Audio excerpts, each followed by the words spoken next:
Says I'm live. Am I live? I don't know. Probably. Maybe. I got nothing. I'm definitely live. Okay, cool. There's a link. Come on in. Do your thing. Where is... Oh no. Nothing works.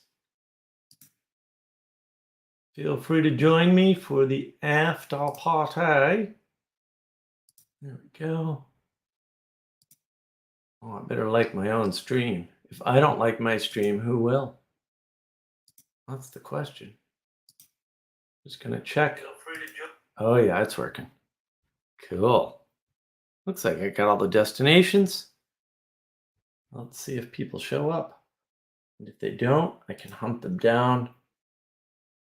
And I don't know. What do you do when you hunt people down? I have no idea. I haven't hunted anybody down in years. I should get on that. Uh-oh. We have a Muppet. There he is. Welcome back, sir. Thank you. Thanks for having me back. It's always a privilege. So this is a new little thing. Yes, we'll see how this after party idea works. I like the idea of talking about the topic and then cutting it off, giving me a 10-minute break to, go to the bathroom, refresh my drinks, get rid of my trash, cool the room down because this little room gets quite warm when the door's closed. So it's like, whoa, it gets hot in here. So we'll see. We'll see if other people can join us and target. It's interesting too because I was thinking about it's a nice break, right? It's like, oh yeah, Dollywood. It's all about attention. An amusement park, a theme park, is all about manipulating attention. Oh, and and also casinos too. Not all in a bad way, right? Because it's like, well, I want to participate with being on a steam train. I want to participate with the idea of the gold rush or whatever, right? They got all kinds of themes there, and it's a modern park, so it's designed with mini theme parks in it, effectively, right? So yeah, you know how that modern design is. So it's neat because you can engage in different ways. And I got to tell you, the freaking show, they had we did a show there, a staged show, like a Broadway type show, and it was fantastic. It was like a Broadway show. It was that good. It was really good. I haven't been to a Broadway show, but my friend Karen was like, no, that was Broadway quality. And I'm like, I don't know, man. That was pretty good. I believe you there. It was an excellent show. And they have other shows too. They've got this immersive theater thing where you go in there and it's like you're outdoors and not jungle because it's not quite jungle, but it's that sort of thing. And they actually spray water on you and stuff in your seats. Like, wait a minute, it's raining. It's really funny. It was cool.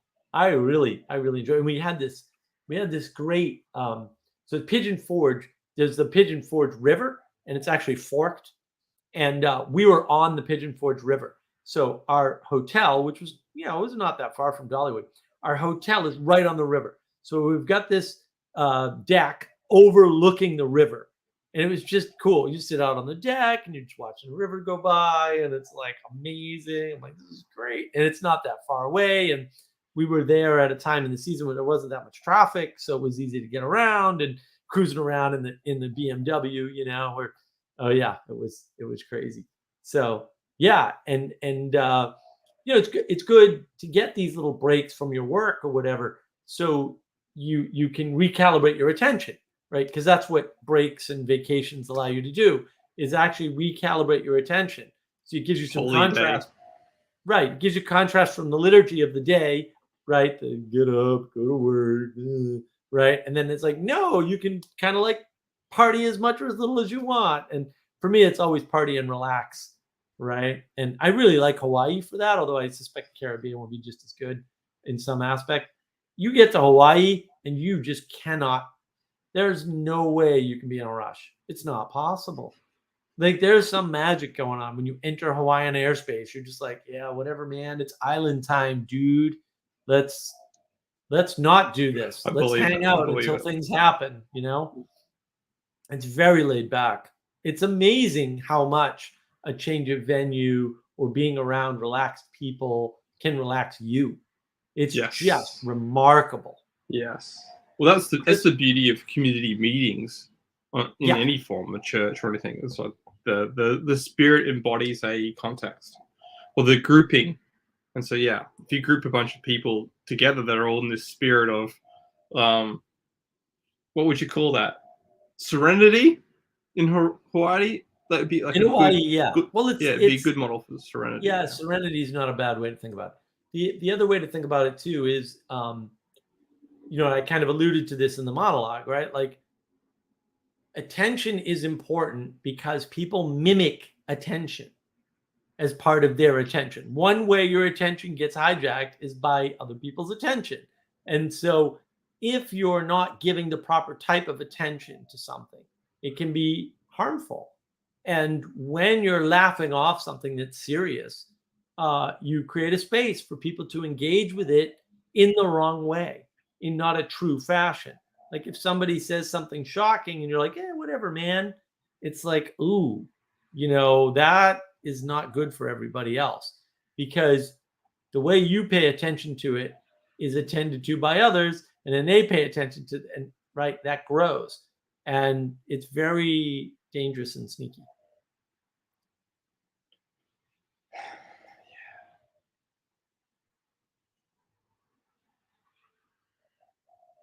That's where you get that oh, what is it? Is it Gerard? The mimicry stuff was like the Scapegoat? something. Huh? Scapegoat mechanism? Rene Girard? Scapegoat mechanism. He does scapegoat. Does he also Yeah, he does also do somebody does I think he does do mimicry and mimetic. Oh yeah, Yeah. mimetic something. I forget what it is. yeah. Yeah. Yeah. But that's the same sort of thing, right? It's your attention is being moved by mimicry, not by words, not by, you know, signs, not by advertising, but by mimicry, by noticing what other people are paying attention to. I know It's you the know best form of Sacha Baron learning. Cohen. Yeah. Borat? Oh gosh. Okay. His cousin. Ali G was always better. Do you know his cousin, Simon Baron Cohen? So his cousin is like a famous psychologist or neuropsychologist or neuroscientist or something. And he's got an excellent book on autism. And he's got a fantastic autism theory. And one of the things he talks about in the book, I can't remember the name of it. I don't know why. My brain has it's been a busy week. My brain is like stuffed. His book on autism is amazing. And one of the things he talks about is there's a mechanism in our brains that does eye direction detection. So I detect where you're looking at. And Peterson talks about that too, right? The whites of your eyes, and that's what's important. So you can see what other people, right? To say that's Simon Baron Cohen's work or part of his work anyway. So that's actually really important. And that's all wrapped up in attention. And that's what they think is wrong with autistic kids, is they don't have good eye direction detection skills. And so they can't pay attention to what other people are paying attention to. And that causes them dysregulation and to be super individualistic. My eyes are up here. Yes, Shane. Yes, your eyes are up here. That's good. That's very funny, sir. I know the reference. I know the reference. Yes. Well, yeah, it's a common reference. Yes. Simpsons reference too. Yeah, maybe it's helpful. We're here. We may as well bring it up. I've been having a theory that the levels of attention deficit disorder have been increasing since computers, essentially. Since we're magnifying it's not a causal mechanism. It's something like that in us. An ability within us to be over flooded with the information. And so if you're mapping that over time and everyone else mimicry, so everyone's attention mapping or developing Mimetic this mechanism desire. with himself. Yes, and so That's then what it was. the I think that's dysfunction. Girard. Yeah, yeah, the dysfunction when the dysregulation that's caused, where everyone's Right. overpaying attention to a specific form of information management that's highly addictive. Of course, it's going to have a cultural effect as well as it's going to have effects on persons in the network, right? Because the internet exists because we interact with it. It's not the other way around. Otherwise, Right. yeah, that's that, and that's kind of the disease of social media is to think that social media is Facebook rather than the actual users. Like the brand or the container itself is what is the causal agent in that arena. It's the other way around. You know, Right. the only reason people Right. use Facebook Marketplace is because people, stopped trusting eBay or they wanted a localized form of exchanging goods or trading goods. And so that seems to be what's kept Facebook around, is the thing that people really like is the ability to network very easily for nothing. Be like, oh, I've got this bag. Do you want this bag for this much money? Well, Great. what's the implication, though, right? The implication is that people prefer local trade with other people. And so we prefer mimicry. And we have to stay safe, right? And we need those people in our groups, right? That can help us do the mimicry correctly, and right. And this is where we get over selected, right? It's sort of like, oh no, you can over select. And I've talked about this before. Like, I shut off the alarm when I'm in meetings. Like, this is shut off, and then in an hour, is it an hour? In 2 hours, this will disable itself, so I get no alerts. It's not, the phone doesn't own me, guys. Your phone doesn't own you. You personally can tell it to disable itself during certain times. It's a built-in feature. Like, it's not like you don't have to do any programming or anything crazy. Yeah. I used to program stuff like that. So to me, I could do it 6 different ways to Sunday, but it's built into the phone. So you don't, whenever people shift the blame of agency, I know Sally Joe was talking about this today, like agents and agency. Yeah. Right. Because agents can pay attention. That's what they can do. Right. Agents can do discernment. Agents can have judgment. Agents can take action. Things that can't do those things are not agents. Yeah. And that's where you get time, energy, and attention. That's power. So the things above you don't have power. They are granted power by people like you. And maybe you're not granting power, but power is time, energy, and attention. And so, right. And when it's directed, that's when things happen. That's when it becomes power. When time, energy, and attention are directed, properly directed, that moves the world. And what's the way to direct the time, energy, and attention of multiple people? Well, you need something higher than you that they can also see, right? Because you're just looking across at the chaos that is across that you can't coordinate. Things will still emerge, and everybody, oh, emergence is good. Look, things are emerging. Things are always emerging. This is not interesting. The fact that things emerge is not interesting. It is an iron law of the universe that things will emerge. Entropy means things will emerge. That doesn't mean that they're good, right? You need something to pull them up, to pull the emergence towards something higher. So you need a structure and a hierarchy to go with that structure so that you can take the time, energy, and attention of multiple agents with agency, right? And direct it towards a goal. That was the point about the building that I made in the monologue in the stream earlier, right? And so once you understand that's how the world works, it's like, whoa, that's how first of all, it's a very simple model, right? But second of all, it moves the complexity, I would argue, to the right place. And that's where you, right. And then one of the other topics I'm going to talk about on my personal channel, I was trying to do the video this week. I actually tried to record it and found out I didn't. I think I told you that earlier, right? Earlier in the week. I was pissed. I'm like, I just talked for like 15 minutes and you didn't record this, nothing. you son of a bitch. You stupid computer. So Yeah. Well, it's not the Yeah. computer's fault. But I want to. No, it can't be. The computer's not an agent.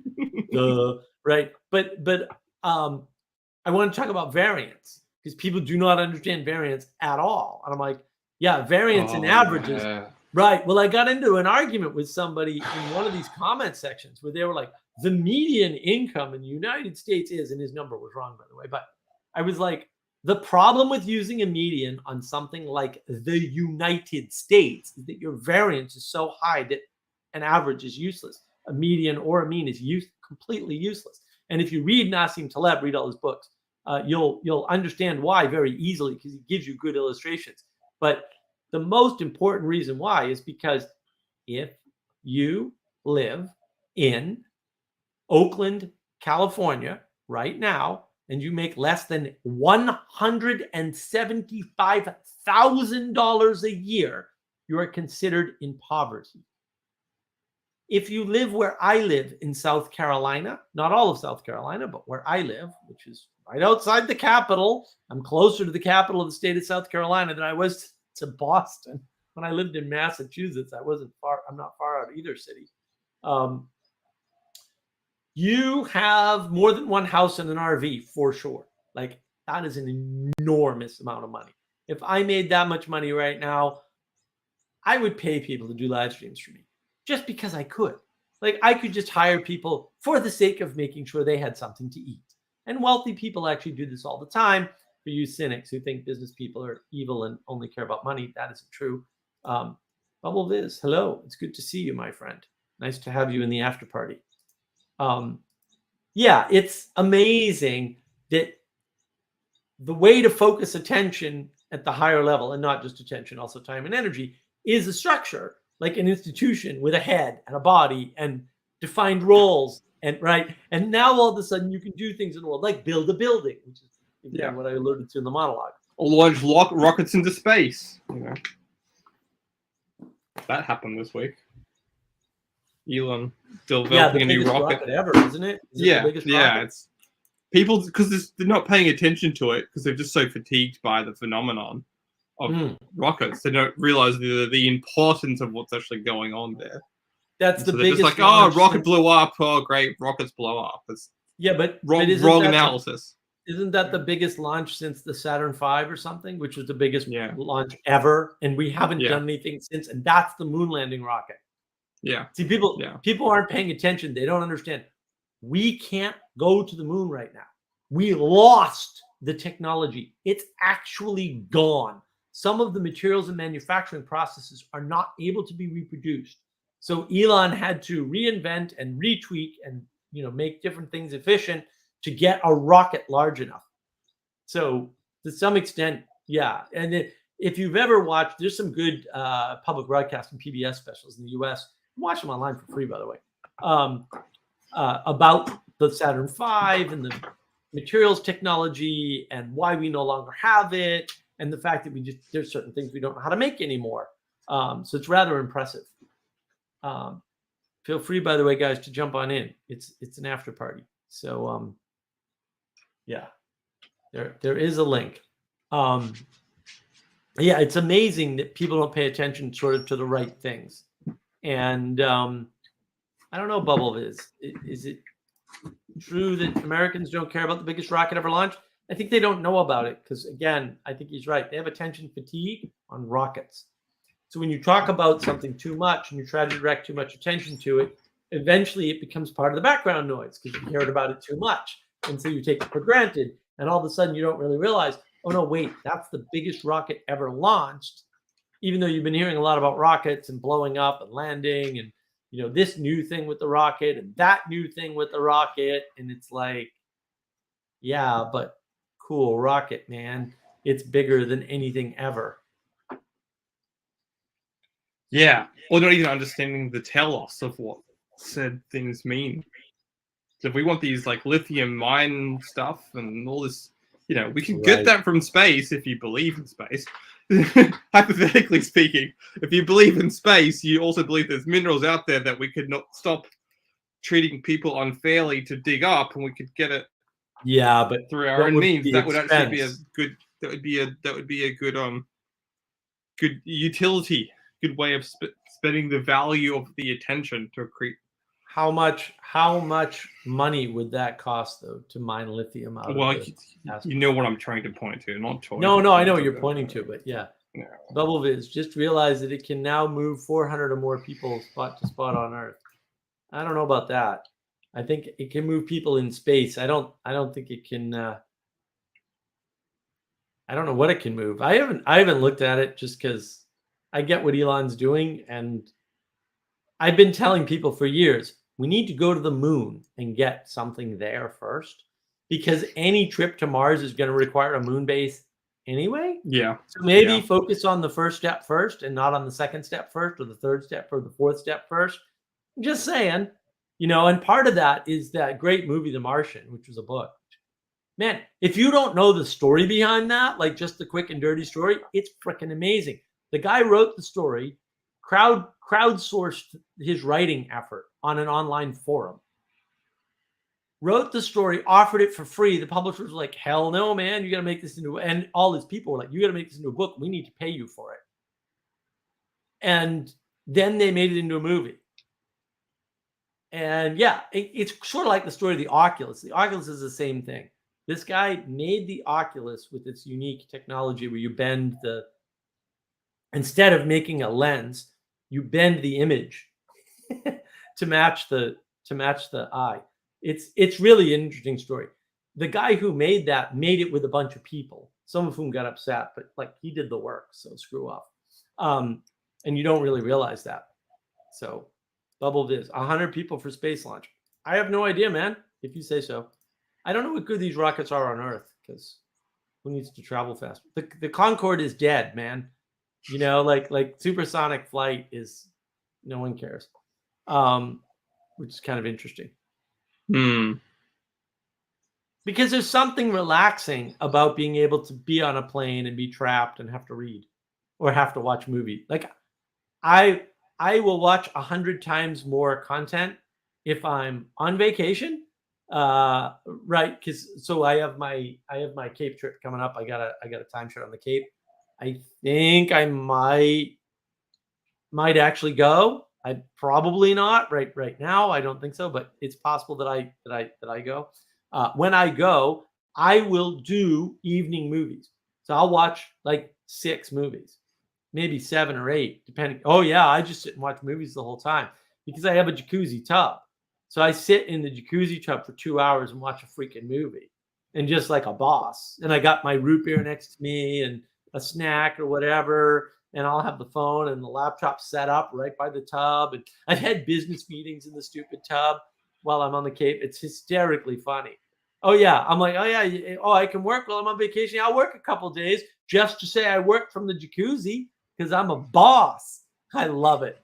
I hammer on that. I'm like, yeah, I'm working really hard here on the ocean where it's really stressful. Oh look, there's Martha's Vineyard. How strange and stressful. It's like, yeah, it's hysterically funny. I like playing lifestyles of the rich and famous, even though never been that way ever. Yeah, you're not alone in that. It's fun. This is Bubble Viz. What's he trying to say? Oh, okay, we already addressed this. Yeah, we went through those. Yeah. Do we know? I don't know. Bubble Viz like I said, I don't understand the tell us of. Well, and that's what it is too. Like, what are you attending to? Are you attending to the final cause, to the tell us, to the reason why you're doing something? Because that's the important part, right? The rest of it's actually much less important. Are you paying attention to the fact that if we had a base on the moon, we might be able to manufacture fuel that was useful in space on the moon? There's a bunch of stuff that you can manufacture on the moon that you can't manufacture as cheaply on Earth. There's not like thousands of things, but there's a few things that are critical for space flight. So there's a whole engine technology that if you have that engine on the moon, it becomes viable to launch. And so you only have to bring it up there once, and now you've got a reusable engine, right? So there's all kinds of things you could do with a moon base. It's like we needed to have a moon base like 10 freaking years ago, and we could have. You mean the I one don't know that what the hell doesn't we're doing. exist?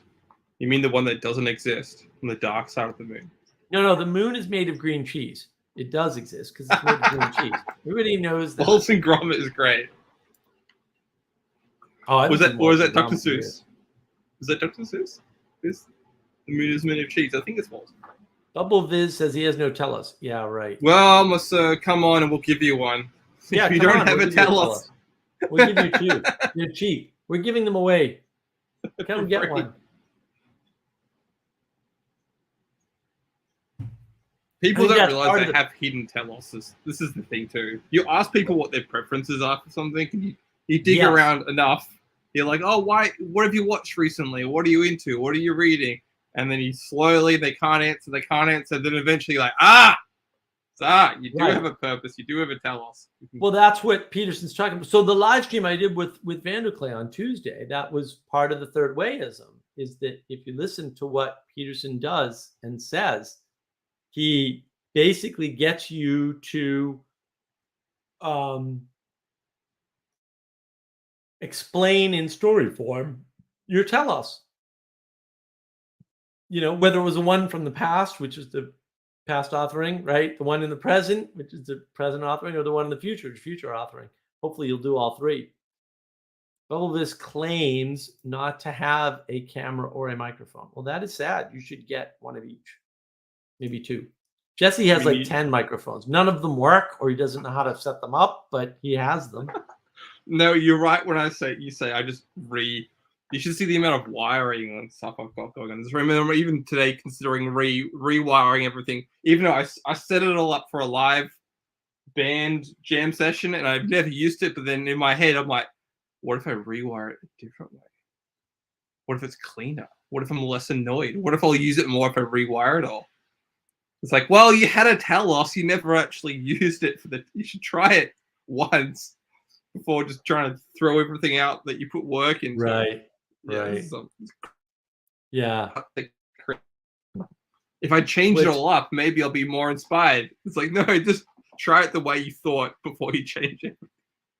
Right. Well, it's hard to know the sunk cost fallacy. It's hard to know when you're like, no, you just screwed up, you know. And I was very happy when I got my Murphy bed in the back room, right? And it worked. I was like, oh no, not having a queen size bed in the middle of this room, even though it's a rather large room or large enough, makes a huge difference to the room. And putting stuff in the room, although I want to put a wardrobe in there, I haven't done that yet. You know, having a rack in the room, it's not a rack, it's a shelf, but it's a wire shelf, is great. It's like, oh, okay. So yeah, it's like, yeah, this worked out better than I thought. BubbleViz. I don't have a freezer, a fridge, TV, magnetron, a water cooker, mobile phone. That's it. Okay. I only have a PC. Oh, well, I have a super laptop and then an old super laptop. Sound like a Victorian stuck in a wrong time. Pretty much. I don't. Do we know Phoebus? I kind of like the name. I like saying Phoebus. Phoebus is great. He's at Go Bubble. Yeah, we like Phoebus. Phoebus is awesome. He won't come on either. He's another wimp. Okay. No leaders. No leaders among us. We are actually nice. It's a weird thing. So the funny part is listening to Sally Joe talk about, I get stressed out when the house is dirty. I didn't know that, right? It's not necessarily dirty, just cluttered. So yeah, I'm the same.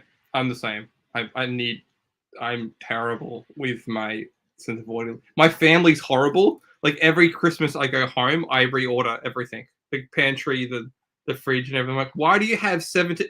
They put, so instead of putting things in containers, they'll put whatever dinner they have on a plate, wrap it in plastic, and just stick that in the fridge.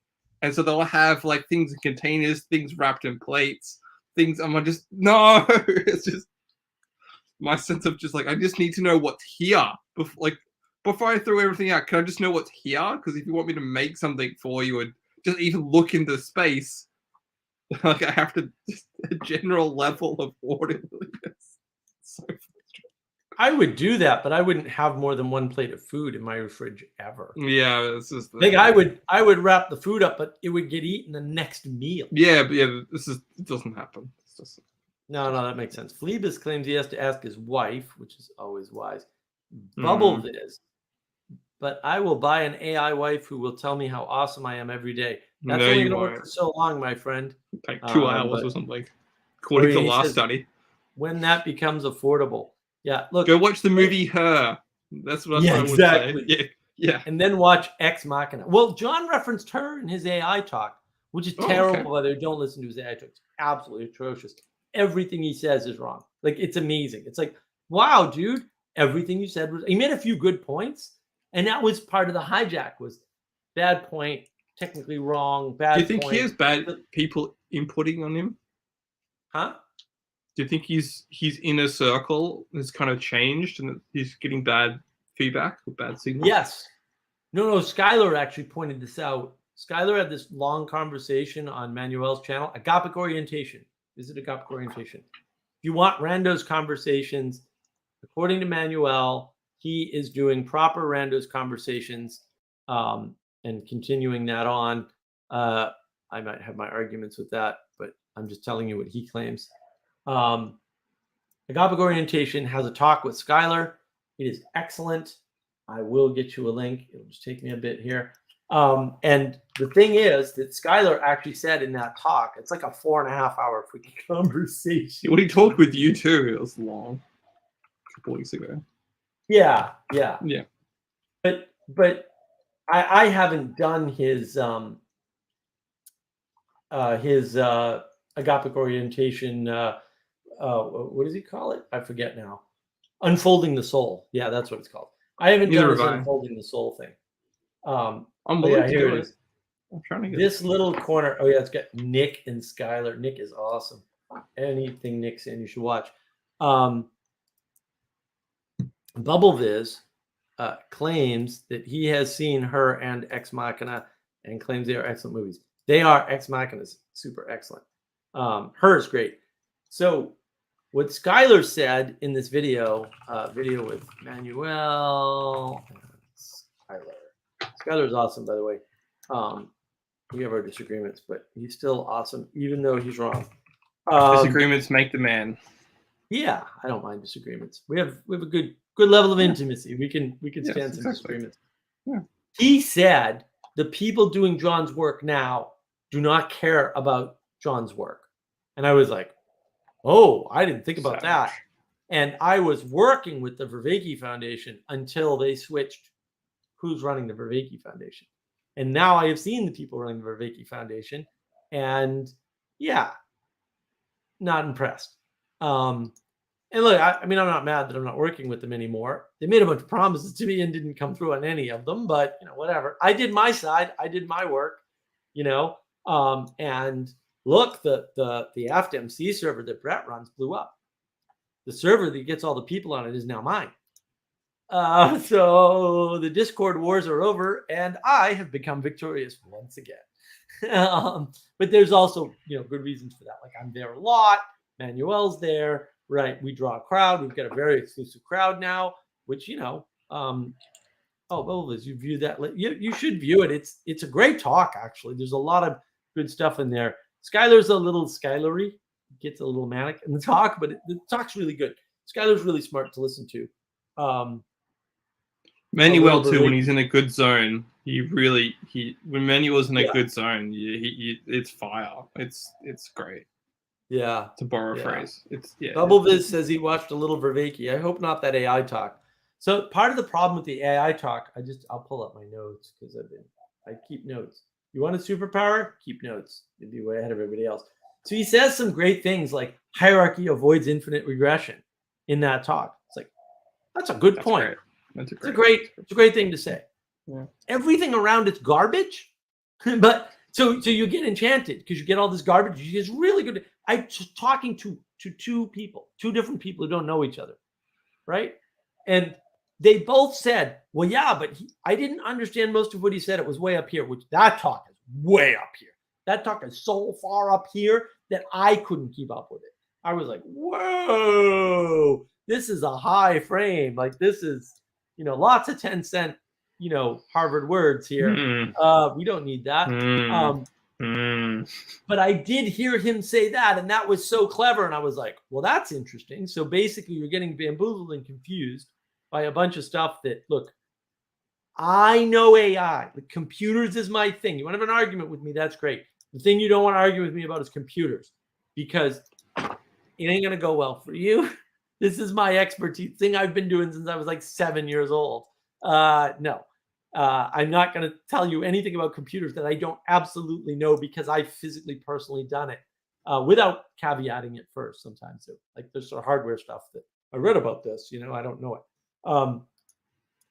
There was a bunch of stuff about the AI that John was and he's missing points, like missing the point about AlphaGo requiring the starting point for it to work. That's a whopping point that he stated the point, but he didn't make a point. He didn't, right? And at the same time, you're going AGI. If you can't write an AI, and we can't do this, but if you can't write an AI that doesn't care about starting point, whatever, quote, intelligence it has isn't general, period. End of statement. And that is a domain-specific AI. So you can't even generalize within the domain-specific thing. You're light years away from this AGI thing that everyone's pointing at. Light years. You're not even close to being close. This is what I keep trying to explain to people. I can tell you technically in great ear-bleeding detail, it would take hours, why we're light years away. There are so many reasons we're light years away from this that it would just blow your mind apart. Like, it's not even close to being close to being close. And that's the other thing. Pay close attention to what people do with this, because the fact that people aren't noticing this, and that people are doing crazy things, like they're saying, well, using AI, we can understand the brain. It's like, wait a minute. The AI model is based on the brain. Now, it's based on the 70s and 80s conception of how neurons work, all of which is wrong, by the way. We know this now. It's all wrong. Every single bit of what a neural net does resembles 0% of what your brain does, except in raw structure. So the way neurons work has nothing to do with the way AI neurons work. Nothing. 0% in common, actually. It's a roll-up of a digital system that was cast on an analog system that doesn't, the number of signals sent by a neuron, it turns out, is non-trivial. The number of signals sent by a neural net is still one, and it's threshold based. Like, either you hit the threshold or you don't. They can send two signals. There's really three states. It can be no fire, it can be fire, and it can be fire plus one or fire minus one. Roughly speaking, there's a lot more to it. I could go into technical detail. I'm not going to. And it's all based on weights. Our neurons don't do that. They actually measure action potential. And the action potential causes a firing. And the firing number is not fired or not fired. That isn't how your neurons work. John knows this full well, right? John talks about the 4 types of knowing. And the reason why he thinks 4 types of knowing are real is because there's 4 types of memory. I'm only aware of the case for 3 types of memory, by the way, but that could be my ignorance on cog side, because I'm not a cognitive scientist. I'll take his word for it that there's 4 types of memory and that they've measured them. There are 0 types of memory in AI. So now you're talking about a poor digital analog, which is a funny way to say it, but also true, copy of a bad model from the 70s of how the brain works being used to teach us something about how our actual brain works. Okay. That is so backwards and ridiculous and absurd that I just have to laugh at it. Like, why are you an insane person who's crazy? And I say that to people on purpose. And that's the problem. And Bubbleviz says he was not impressed by the AI talk. Yeah, no, a lot of people weren't. Some people were enchanted by it, though, including the people that were in it, all 3 of them. AGI is not necessarily. Capability of AI will grow fast. No, the capability of AI hasn't gone anywhere in 10 years. Everybody thinks it has. It hasn't gone anywhere in 10 years. Sorry. We need government oversight to regulate it. No, we don't. Government's terrible at oversight and regulation. It's like the easiest thing to corrupt in the world is government. Yeah. And people keep complaining about government being corrupted and then asking them to regulate things. And I'm like, are you paying attention to what you're saying? The already decaying system needs more controls to stop its decay. Like, which government? The Canadian government? Do you want the Trudeau catastrophe that calls itself just California because of the tech sector? Like, is it Texas now? Like, people because they're depressed. Are you sure you want people like that regulating AI? What do you think you're going to do with AI? It's so they're going to use AI to determine whether or not they can save money on their healthcare system by killing you at the first possible moment. That's exactly what they're going to do with AI. They can't even help it. Yeah. And that's your solution. That doesn't sound like a solution. This is like, I got into a comments argument with John once on one of Vanderklay's videos a while ago, months ago, maybe a year ago now. And I basically said, pattern matching is not that good in AI because there's a famous white paper. Anybody studying AI should know this white paper where, again, I've talked about this before. You can put a sticker on a stop sign that is basically invisible to humans. Basically, that if you put that sticker on that stop sign, a car driven by AI will not see the stop sign. Will not. They've done the math. They figured out in the paper. This is their white paper. This is not me. I knew this was true. Anyway, there's a way to know this very easily without doing the math. Believe it or else, people get wrapped up in the math. There's a way that they've calculated there are a near infinite number of combinations of stickers of that type. And therefore, you can't solve the problem because also we don't know how AI works. Most AIs, there's a few exceptions to that rule, but they're tiny. And they can't do anything, by the way. There are exceptions, but they're useless. So you can't fix that problem because you can't just add exceptions because there's too many exceptions to be bigger than the AI. And we'd have to search the space, and then you get into the problem that AI got around, which is not having to search the entire search space. Look up was it A-star search and all that. I have the books. I could show them to you. They're here. Not hard. This is old stuff from the 80s and 90s, actually. Well known. So it just turns out that I don't call that good pattern matching. And John goes, well, it's funny you mentioned that, Mark, because the thing that AI is really good at is pattern matching. And I'm kind of like, if the AI runs a stop sign and kills somebody, I wouldn't call that good pattern matching. I would call that bad pattern matching because the telos that I care about is how many people die, not whether or not some arbitrary measure of pattern matching is met to some standard that you came up with in objective material reality. I don't care about that. I'm sorry that I don't care about that. And if you care about that, screw you. This is how you get the Canadian government going, you know what? We're going to save a lot of money if everybody who's depressed just tells us this and we kill them at their behest. I don't like that outcome. I think that's a bad outcome. Maybe I'm wrong. You can push back on me if you want. I'm going to think you're a bad person, by the way, but feel free to push back on me on that. Go ahead, because I want to know who the bad actors are. And you will be one immediately if you push back on that. But I'm not saying you should. I'm just saying it reveals something about you. That's all I'm saying.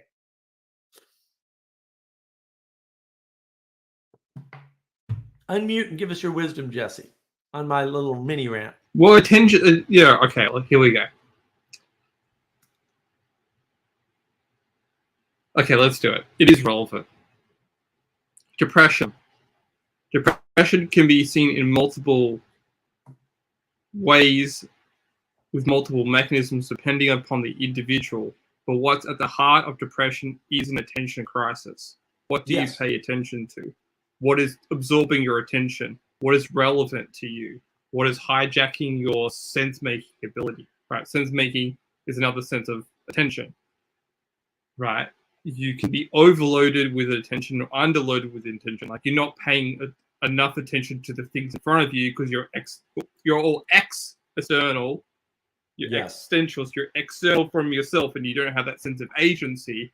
So you feel lower, depressed, and so you don't make any actions in the world because everything feels outside of you, and you have no sense to embody or pay attention to the right things to embody. And so you have this self-referential cycle going on inside of that too, which again is another, you're paying attention just to yourself, you're not paying attention to others or to the world. So that's another self-referential. There we go. There's a bunch of things there. Go for it. No, that's good. That's good. It Yeah. is a function of attention. And when you don't pay attention to your telos, because you have one, because you're taking an action in the world, right? And if you truly don't have a telos, you are depressed, like technically. Yeah. Right. Depression is either not having a telos or not having enough energy for your telos or attention to pay to your telos that you're unable to function in some significant fashion. It doesn't have to be complete. I have the gift or curse of being able to be extremely depressed and still operate just fine. And so, but I can't, when my depression hits, I can't see the future. And so I can't build anything new. I can maintain myself just fine. And so it's very hard to tell from the outside, is he depressed or not? Because he's still functioning. It's like, well, yeah, but I'm not, I'm not able to put in any effort to get, like, I've got coding projects to do. I've got a business I'm trying to get off the ground with somebody, right? I've got my time, energy, and attention project, my wisdom tea project, right? I've got the website, right? I've got the whole Mark of Wisdom stuff going on, which is separate, right? And then, in the meantime, I'm trying to help a bunch of people who are stuck. And so that's the problem. That's the problem of attention. Well, I've been through. I feel like people need to understand depression in a model of natural phenomena. So you can have times of summer, times of winter, times of spring, and particularly with creative or artistic people, I tried to tell them, look, you're in a season right now. You're paying attention. You're trying to do something. This season will finish. With or without you, you might move, you might change jobs, someone might die, something will happen, and then the season you're in will shift, and you will no longer have the capacity or the ability to finish the thing that you're focusing or trying to complete, or the work that you're trying to do. So do everything you can in this season. If it's a summer, great. If it's a winter, it's winter. You naturally know what to do in winter, right? Winter is not the time to do summer things. So summer's the time to it's more daylight, so you try and do more in summer because you're in a good zone of things. In winter it's a time to conserve energy and be smart and be wise and have things stored up. And that's where people, I guess, commonly get depressed, is that they hit a season of winter and they don't have enough things to sustain themselves, and they might be isolated, and so or they're trying to flatten the world and do summer things in the winter when you can't, and then they don't have that their intention, right, and their attention is misaligned, and they don't have a way to to really engage correctly with their attention.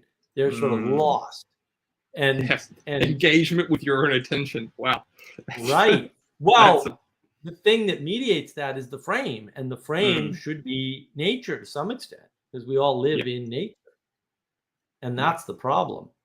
Peterson also has this thing too. You need to identify whether you are depressed or if you just have a shitty life. It's like, that distinction kind of matters. Like, is your just life shit at the moment? Like, okay, you're not depressed then, so you need to make some different actions. If you can identify or have others help you identify, no, dude, you're actually depressed because you lack certain things, then you can, at least you have the ability to see actions or ways of discerning and judging the world that you can do things in, or attempt things, maybe clearer.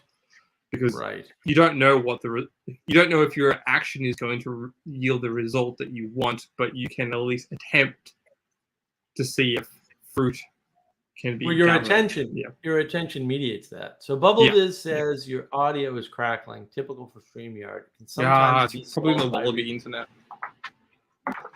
The internet is evil. That's the problem, and it is attacking. Thank you for letting me know, though.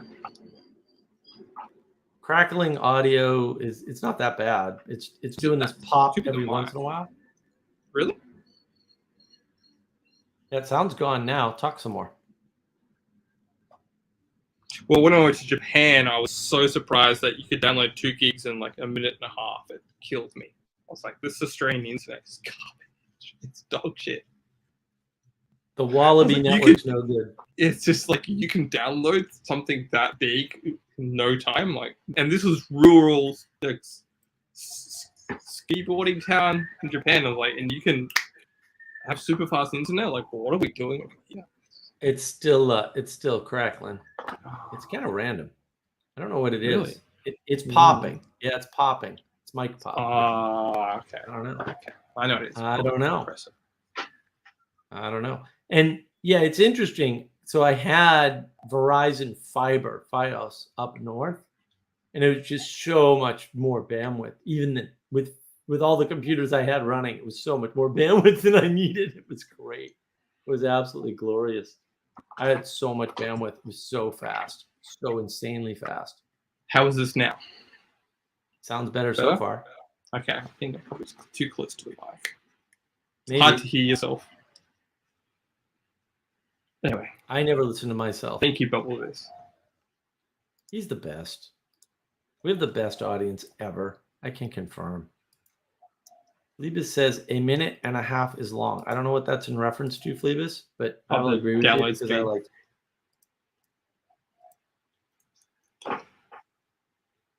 Blaming you maybe for we should. something. Do I need? No. Okay. Fake Belief posted some interesting things. I joined because of your thing. What's this all about? What's the topic? Yeah, I don't know how to engage Okay. him other than like be patient and Ask listen a and real figure it out. question. Ask a real question, and we'll engage the topic if it's relevant. Yeah. You're welcome. Great show so far. All right. Oh, thank you. I'm glad people like it. The numbers keep going up and down, and I know you can't trust StreamYard numbers, but my goodness, bouncing all over the place. 8's not bad. I'd rather 25, but I'm not Grim Grizz, so I can't get the big numbers. You know, he got 1,000 subs, and then he got knocked off. It's like I've got a good idea of who reported his channel too, but you know, nobody wants to listen. So we are in a zone. I would say we're in a cultural depression at the moment. Like things have not worked out well since COVID. We're in the lag from COVID now. That's because true. we don't have that. We don't have this sort of telos or good leadership. It's one and the same, actually, right? A good leader will redefine and frame things so that the telos can be agreed upon. Right. Benjamin Franklin. I don't think the conditions necessarily matter. Conditions always matter. They matter more than anything else. Think about the monkey grape versus cucumber experiment. If the monkey is only aware of the possibility of cucumber, ward is happy with the cucumber. Yeah. So the problem with that experiment is it's done wrong, and the people who did it are idiots, and they didn't account for all the variables. The fact of trade doesn't tell you anything. And yeah, there's trade. And the problem is that they didn't do the right set of experiments, which is start with the cucumber instead of the grape, or vice versa, right? You have to go both ways. You also, like, all it tells you is that once you set a telos by exemplifying something through attention and mimetic desire, that telos becomes instantly insufficient. No kidding. It's called exposure. It's the same as exposure therapy. Do you want an easy question or a hard one? Yeah, it doesn't really matter. Fake belief. It would prove you were living in a simulation. That's not possible. Would people be more or less depressed? Don't care. Would the world become better or worse with that knowledge? Knowledge is evil. Don't subscribe. Don't worry about knowledge. Worry about your actions in the world. It's much easier. The problem is there's an infinite number of theoretical questions, and theoretical questions are worthless. Some thought experiments can be fun if you do them the way Plato did in the Republic, for example, which Public Book Club, Texas Wisdom Community YouTube channel. We'll drop the recording there. It gets dropped right after we're done. We do that at 10 a.m. Saturday, at 10 a.m. Eastern time Saturdays, and then probably 2.5 hours later, it's posted. So if you like the book club, then you're doing. Oh, Sally Joe, our favorite interlocutor. Do we need to write the 2020s fantasy book like Tolkien if we are in a cultural depression? No. Or an epic? No. Or an air pirate epic? Damn it, Sally! Yes. You and your stupid air piracy. Yes. Now she's trolling me personally. I give her the piracy, and she always wants more. No, I give her the Tolkien. Cannot make her happy. I'm telling you. So that was that's Struan's theory, right? Is that what we really need is the right story to tell, and then everything will be fixed. And the interesting thing is that is actually what Sam Adams said at the end of the Vanderklay live stream, along with a bunch of other terrible, horrible things that probably make him a bad person, unequivocally.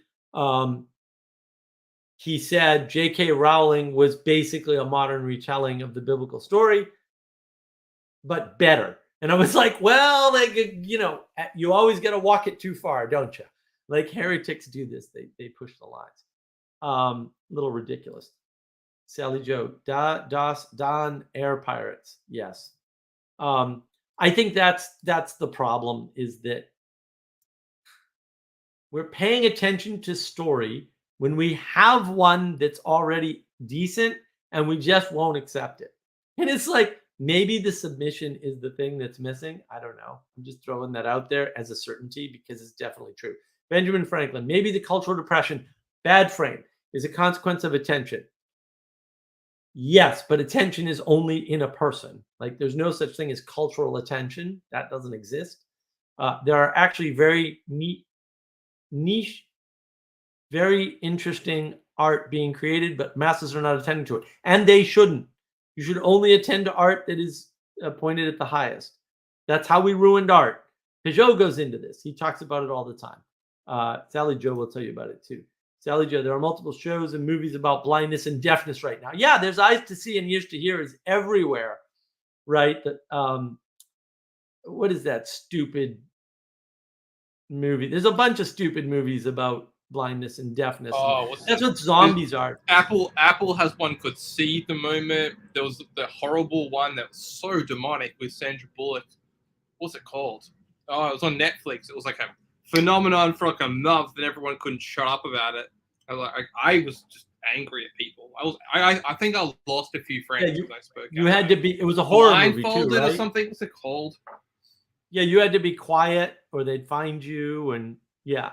No. That's the good one. That's the one with John Krasinski. That's called the Quiet Place or something. Yeah, I don't know. I can't keep track. But the one with Sandra Bullock is absolutely demonic. I can't remember the name. Let me find it. Benjamin Franklin. There is a larger range of possibilities nowadays. No. There was always a larger range of possibilities, dude. No, it's just not true. Compared to the past, where 2 channels on TV. No. People were just not engaging on TV. They were still engaging, though. See, the crazy blindfolded one, the silent one, and the new one where most people are blind. Well, and zombies. I mean, this is part of Vervaeke's theme. You are very sure of yourself and dismissive of others. Okay, that's fine. I'm good with that. Benjamin Franklin. Oh, God, I hated that Sandra Bullock movie. I didn't see it. Bubble this. Question. Oh, wow. We're all formal. This isn't Vanderklay's stream where he can't keep track of the chat. You have to type question. But I do appreciate it. Assuming evolution is real. Yeah, I think that's a safe assumption. It's really just a bunch of observations. Assuming evolution can utilize aspects of the world. Evolution is not an agent. It can't utilize anything. So no. Like quantum mechanics. No. Those are observations. Or electronics or bioluminescence. Could consciousness, soul field, 2 undefined terms, not helpful, be an aspect of the world that some species have evolved to utilize? None of that makes any sense. Like literally none of that makes. I'm sorry, Bubble. Look, it's called. Look. Simple model. Let's simple model. There's a telos.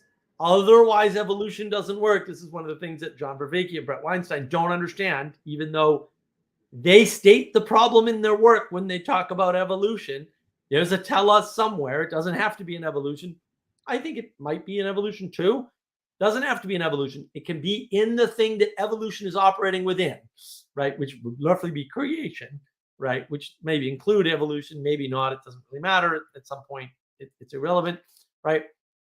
That has to be true. Otherwise, you could not observe evolution. Like if evolution weren't moving towards something and that thing could change over time, it doesn't matter. But if it weren't moving towards something, it couldn't be an observation of the world. That's how everything's backwards. Like we flipped everything, as Peugeot said.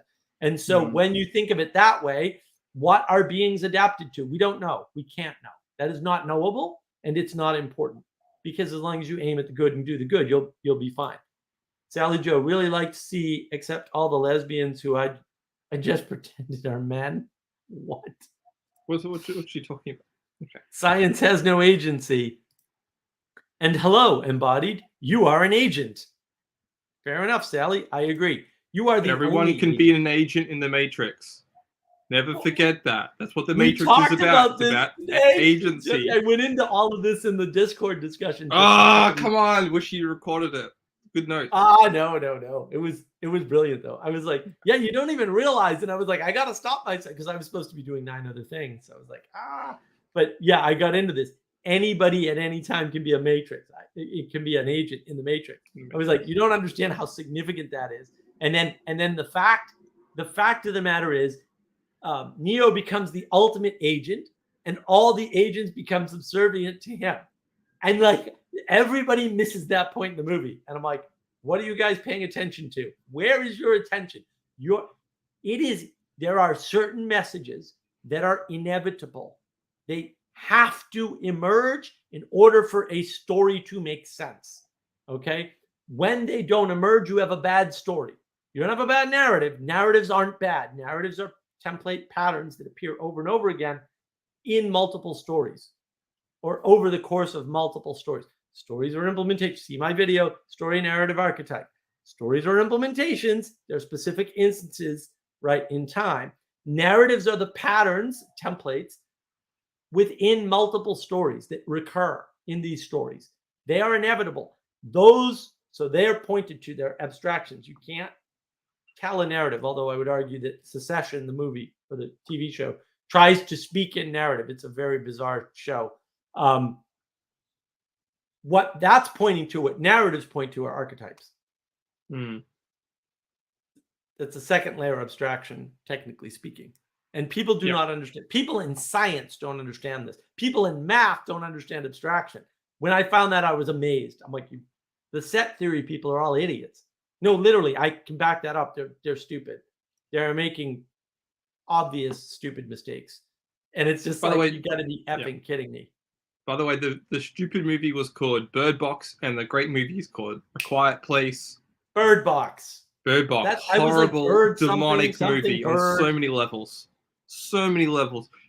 People reach out to me on Twitter, Awakening to the Meaning Crisis. I will send you a link to a great talk. Great on Twitter. Freudian slip. There's a great talk by a channel which I won't recommend here, but I'll send you the link and you can make of it what you will. But A Quiet Place, great movie. Twitter. Great movie. Don't watch the second one. The second one's garbage. The first movie had the gold. I'm on Twitter. Awakening to the Muppet Crisis here. Jesse is on Twitter. Yeah, join us on Twitter. Have lots of fun. We tweet out interesting stuff sometimes. I'm on several crusades to straighten out a bunch of people, so including this guy, which has been surprisingly effective. Recently, I've been like, oh, I don't know if you saw the Vanderklay video where he used my clip. No. Oh yeah. Ooh, okay. Yes. Things are working. It is. It is quite good. It is quite good. I want to go back to that point about Harry Potter, which everyone jumped over. The problem with Harry Potter is that it doesn't have a good ending. Its ending is dog shit. It is horrible. The ending has no telos. That's true. It had she had a great premise, and that's why you can see that with the first and second books, the first and second movies the magical world. The third movie has a lot of potential, and the people are captivated. They're enchanted by the potential of the premise of the thing. It never delivers what you want, and then from then on, Harry Potter is a closed world. Yeah, there's actually another great talk I can link to people. Maybe I'll find it. The difference between open world and closed world building systems. I might make an argument that storytelling is far better for an open world, because it's you want to believe in the open world in the sense that things can be learned in the open world. If it's all closed world, the limitations on the types of philosophy, wisdom, questions that can be raised are limited, because it's a closed world. It has but this is it depends on what your metaphysics, your purpose of story is. Is it to answer questions, or is it to raise questions? And there's merits to both. I think it's to raise questions, because ultimately questions lead you to a better telos in life, because it's just a story in some sense. It's a vehicle to transport information, right? If it's a closed world, it has an agenda ultimately. So I've said a lot there. Maybe Mark can push back, but I'm just saying things to see if they land. That's my Muppet style. Yeah. Well, I'll address Sally Joe here. Yeah, Okay. Divergence is supremely disappointing because of that Hunger Games, Game of Thrones. Right. Well, and the and Sally Joe brings up a good point. The closed world should show you a thing. Right. Yes. So you use a closed world like in the Republic. Plato's using a closed world for sure. And he's using a closed world to exemplify justice. That's the purpose of the book. He doesn't talk about politics. I've got to find out. My lobes get stolen from me, so I can't look it up myself. I got to find out if the Greek word for politics is ever actually used in the Republic, and if so, how? Because my guess is that word never appears, or it only appears in reference to one of the cities and not in reference to the example of the city, which makes a huge difference, right? It's attention. And then everybody kept telling me, oh, no, the Republic is all about politics and government. And then Plato just, no, it's not. Book 2, definitely not. So, yes. That's significant. Philosophy, that's very significant. Philosophy is the art of using a closed world to exemplify a virtue or a value. I would say that's super important, right? An open world is to give you, and as an individual, or as close as you can get to an individual, because I still argue you can't be an individual, you've never been an individual, you've never gonna be. Person. That's what it looks like. Right. But you be a person. It's an attempt to address the individual frame and empower it, right? The problem is, if you empower a stupid person or an evil person or a bad person, you're going to get bad results. And you can't know that when you don't know your audience. You don't have an intimate connection, which is why it's the intimacy crisis, not the meaning crisis, right? You can't know that. And so what you're doing is handing out forbidden knowledge. And handing out forbidden knowledge is not good, because you don't know what it's going to be used for. And you can't control it. Benjamin Franklin, an example of a niche. There's a great 2016 film called The Untamed. It is not very popular, but it is amazing, maybe. It is pointing to the evil of over-hedonism. Okay. Kind of a similar message to Slaanesh from Warhammer 40K. Okay. Look, we have all of these stories, narratives, and archetypes in better forms already. So recreating them in poor forms with poor storytelling from people who aren't good at it anyway is not bad. This I think is part of Jesse's point about J.K. Rowling and Harry Potter. She's a decent storyteller. I really like her stories. I've actually watched the movies like several times because they're good. They're good fun brain candy because you can just sit back and enjoy, and they literally are made for children. And sometimes you just need that because you're decompressing. But she is not an extraordinary storyteller, and somebody making the statement that it's a better retelling of the Bible is so absurd that it's hard to engage with on any level. And the fact that it was not pushed back on immediately and forcefully is bad. Actually bad. I will do it. get me in a conversation in a room with the Sam Adams, and I will not be nice. I will turn my nice filter off, and I will go. There's a clip on my server. I don't know if I got that part in because you can only do minute clips, but I will get that part in when I clip it again because I want to clip everything he said because it was all absurd and all bad framing and all. It was just awful. Like the whole thing was awful. Don't want to be subversive. I will. Okay, guys. Harry Potter is a retelling of The Lion, the Witch, and the Wardrobe. If you don't see that, you're blind. Yeah. There you go. There you go. Yeah. No. British boarding schools kids go to a magical world through a magical portway. It's literally the same pattern. It's the same. She's postmodern, grabbing different things. She gets Tolkien's grey space at the end with what's his name? Dumbledore is now Dumbledore the White. Guys, it's fine. She can remix things. It's good. It's good to repurpose things for a different generation. If it has a good telos that aligns to the true, the good, the beautiful, to do a mark trick, which I argue she did. She did. I think she forced herself into a time frame that constrained her story to end on a philosophical note. It ends on a materialistic note. It doesn't end on a philosophical note. And that's why you cannot make a religion out of Harry Potter, because it's just it could have been something more.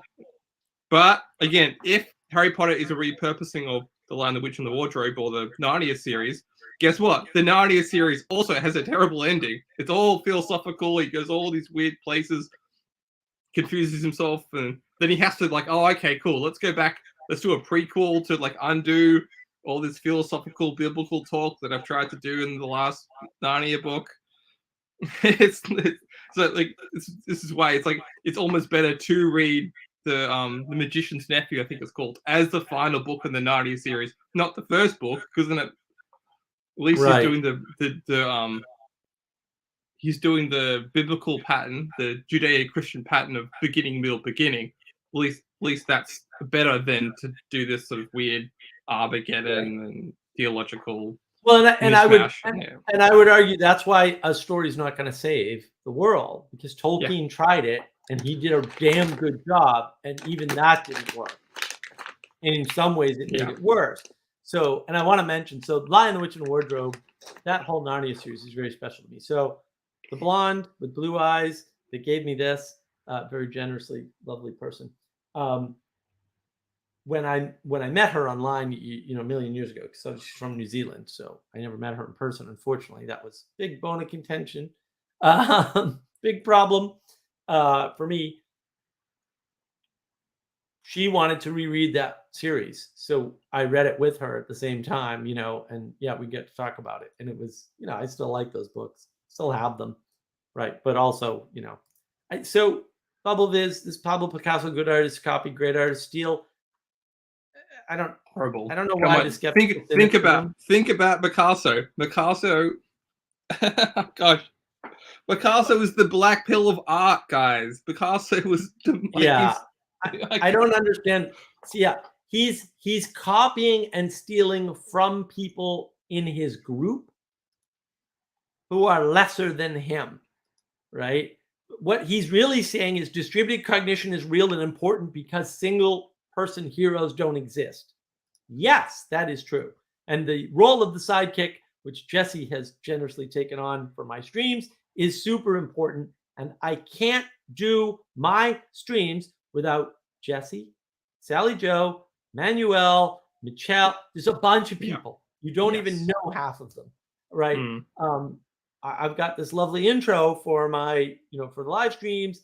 I didn't do that. In fact, that idea wasn't mine.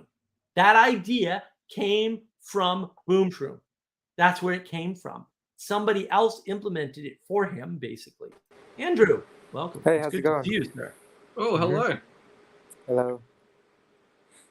Yep, I've seen you around the interwebs and figured I should, get to know you. You're welcome. Well, good. seen a few of your streams and appreciated your struggles, which are not unique to you, sir. So we're here to help. Anything you want to talk about, please. No, nothing much. Nothing I much. just like, yeah, I just like coming on these StreamYard stuff. So instead of lurking in the background. Oh, that's okay. You're perfectly welcome to do so. I will continue then. Sally Joe. Remix is a popular thing. Closed world redo of old stuff, repopularize some good values. It can, and that's sort of the problem. Is Was to if it carry on the doesn't- tradition. That's If it's- what good artists do. They carry on a tradition of thought. That's what Right. Tolkien did. He's carrying on Beowulf in some aspects. if they do that, if the telos is good, If they can, yeah. if they can if the do that. telos is Can. bad, it won't And- work. Good. There's few good artists. There's a lot of great imitators. There's few good artists, right? And that if they can carry on the tradition, it's very important. Because that's Right. what, Pablo Picasso was trying to end post-materialism. No, not post-materialism. What am I talking? Post-impressionism. He's the final endpoint. He's the black point of the black pill of modernity. He's like ending a whole school of. This is why no one can supersede Picasso. We're still revering him now. It's because he's the end point of a whole artistic movement. Like you can't. Where do you go from Picasso? Like you could Jackson Pollock. You're like Jackson Pollock's a completely different thing. You're like, oh, Rothko. Like no, Rothko is a completely different thing. So there is no end. Like there's nothing that you can't steal from Pablo Picasso. To say like you can't use his own tool or guide or frame. Yeah. That's why it's wrong. Well, I think that's part of the problem is you don't understand when you're being punked if you think Picasso was being serious when he said that. Like, it's obvious that he's basically saying, yeah, I stole from all y'all, and now you're screwed because there's nothing you can take left. Because I am the last parasite that ate the whole thing. And Bubble Viz, I think there was too much emphasis from artists to be original. Great. Yes, because they signed their artwork in the Renaissance, and that destroyed all art forever since then. Slowly, but eventually. And then improving on what is already there is better than being original. Well, look, improvement is always better than original. By definition, that's why we call it improvement. It's already built into the name. So you're kind of tricking yourself there, right? You're saying the thing that is already improved is better than of course. You've already stated that, and you don't even realize that you're tricking yourself. All of the copies that are better than the original are improved. That is true.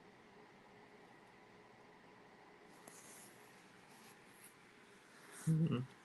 But what do you got for us, Andrew? The problem is we don't have a good sense of heroism. Heroism is the guy that does it every day, whatever it is, that enables the masters of the universe to be masters.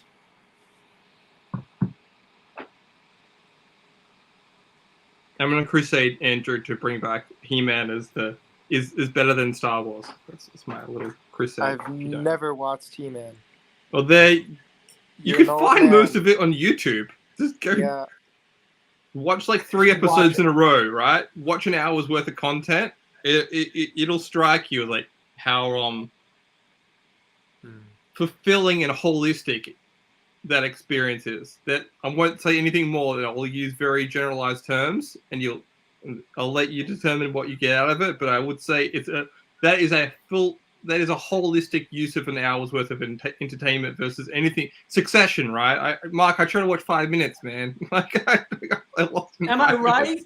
Am I right about the writing? I couldn't get beyond the first intro, the first scene. I was like, oh no. Yeah, but all the writing is the same. It's all like attempting to be pure narrative. And I was just like, I didn't think you could do this. How did they function this way? It's amazing. Well, it's a reflection of its time, right? It's like the AI's reflection of us. Cultural artworks can be reflections of us too. Or it's a bad copy of the fake copy, yeah, right? yeah. Right, instead of a reflection or a reflection of a reflection. Oh yeah, you can take the photocopy analogy, right? Bubble Viz. I would love to see someone copy and quote David from Michelangelo and then improve it, making it more beautiful. What if that's not possible, dude? You know, like these assumptions, like we get these assumptions like, well, we've been able to do this here, here, and here, so we can do it anywhere. No, you can't. right? We've been able to narrow leadership down, to psychology, and then we know how to manipulate psychology, so we can just make anybody a leader. No, you can't. No, you can't. No, you can't. It's not possible. And that is it too. Like, we keep taking single examples and trying to scale them. It's like single examples don't ever scale ever. Really, ever. That's not how the world works. Scale matters. Scale changes everything. It's also called an art movement for a reason. It's never just one person. It's a whole collective, a whole scenius, a whole grouping of people that push forward a particular aesthetic. It's not a style, actually. That's why you call it impressionism. It's a whole aesthetic, a whole way of framing and seeing the world. And then the different applications of that aesthetic get selected out for the best person that does that work the best. It's not who is the best person or who is the best representative. It's the work through the aesthetic that people appreciate. It's possible. I've got Van Gogh in the back here, the last great Christian artist. On the paintings of Memling or Van Eyck. No. You're assuming it's possible, despite all the evidence that says it's not possible, because no one's done it and everyone has tried. So you keep saying that, but the evidence is literally the opposite, is that this cannot be done. Why are you assuming that you can improve on something? Do you not have it's weird that people believe in truth, capital T truth, like there's the truth. And it's like, okay, but what if Michelangelo, and I don't think this is actually the truth at all, is the best possible version? Like, because that has to exist. And therefore, if the best possible version has already been instantiated, you can't improve upon it. So why would you assume that were true? Like, you've got a performative contradiction in your head, literally at that point. Like, either there's a truth, which honestly I don't believe in for different reasons. That doesn't mean I believe you're going to improve on Michelangelo's David, because I don't.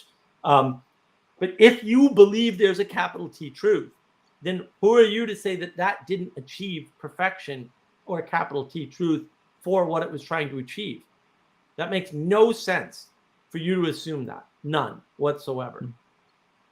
Can I double down on that? Please. In the sense that as much as I would like to, there is no way I could think like Van Gogh or have the mindset of Van Gogh. I could learn about him. I could try and replicate his works, but his mindset, his aesthetic, his experiences can never be recreated. And that's what made his work special. It's what people appreciate him. And that's why stories and fables surround him. Well, we're never going to get another William Blake. Yeah. Blake lived at a certain place at a certain time. And the fact that he was able to use that to exemplify, we'll say, narrative and archetypal patterns in his art, whether it be his poetry or his engravings, is unique and interesting because of the way he did it. And in the fact that you can see those same patterns in other artwork, in music, hear it in music, whatever, is just pointers to the fact that they're archetypal abstractions. Or the folk, the tradition. Right. Yeah. Sorry to cut. Double this. Yeah. It's not just popular to copy and improve. Well, your idea of improvement, my idea of improvement have no overlap. Like, I don't even know how you're using that word. All emphasis is being on original from the art critics and the art schools. I don't think you've been to art school, but okay. We'll let the people who've been to art school talk about art school, because what's going on in art school is not what you think is going on in art school at all, according to the people that I know who talk about having gone to art school. Do you think that they study art? Are you a fan of copyright, Mark? Copyright is vital, but was broken in the US and needs to be rewritten back to the way it was. All right. You have to know how copyright works and why. And when you lose the telos of copyright, you let Disney rewrite the rules. And Disney was always an evil company, by the way. Walt Disney. Like, if you look into the history of Walt Disney, the man is a disaster. Which is not to say he didn't manifest a lot of good in the world. He certainly did. But his ideas were disastrous. I don't know what was holding them in place, because what he manifested was lovely, but that got hijacked around about the mid to late 1980s, I think. And Jesse will correct me. And the problem is that without copyright, you can't have art at all. You never could. I mean, copyright is a development to counteract the development of technology, right? Well, So people always knew who did what artworks. It wouldn't be if this is a Caravaggio. There was no disputing if it was a Caravaggio because it was submitted to the gallery. No one There was cared. a group of people that would. No one. He wouldn't have to sign it Caravaggio for people to recognize it. But also, no one cared because it's the telos of the art you're looking at, not the artist. Yes. When you sign art, you've changed the telos, and now you're not looking at the highest. And so the problem becomes the following: because of the technology and the fact that everyone is super busy, in order for you to be an artist, what you're spending your time doing is to say you're painting is creating pigments yourself. There is no need for me to protect against you copying my art, Andrew, because you're busy working in the fields all day, dude. I don't need copyright protection. It's not required. Copyright only becomes required as technology enables more and more people to spend less and less time doing more and more complex things. Now all of a sudden you need copyright. But the purpose of copyright is to reward somebody for what they did, but then release it to the public so that they can, be okay, right, with what they've done. And the problem is that BubbleViz is backwards. Copyright has served its purpose. No, it still serves a purpose. And now is a hindrance to great art. Copyright has nothing to do with art. You don't have to copyright your art. So, you can opt not to copyright things. Copyright is optional. It's not imposed on anybody. It works to your advantage. That's why Disney had the copyright laws changed in the U.S. to 75 years or something completely ridiculous. They should be hung for treason for that, and anybody that cooperated should also be hung for treason for that. No, really, that was an abomination. Look at how Banksy is revered and worshipped. There's always pop artists revered and worshipped. This is not new. Look at Andy Warhol, who was propped up by the CIA. Maybe Banksy's being propped up by the CIA too, for all anybody knows. We don't know, or maybe some other place. Banksy's a collective of activists, actually. You should look into it. But anyway. Yeah, well, Banksy's not one guy. It's a collection of activists. The runaway rascal. You can't use copyrighted art is the important point, I think. You can. No, you can. People do. People are ripping people off left, right, and real. center, and nobody's respecting copyright and trademark right now at all. So in theory, you're right, but in practice, you're completely wrong. And this is the thing in music, right? Is they're pissed off about the samplers, the rappers and stuff, because they sample music which isn't theirs, and they reuse it, and they make money off of it, which is technically illegal and should have been clamped down on the minute it was done.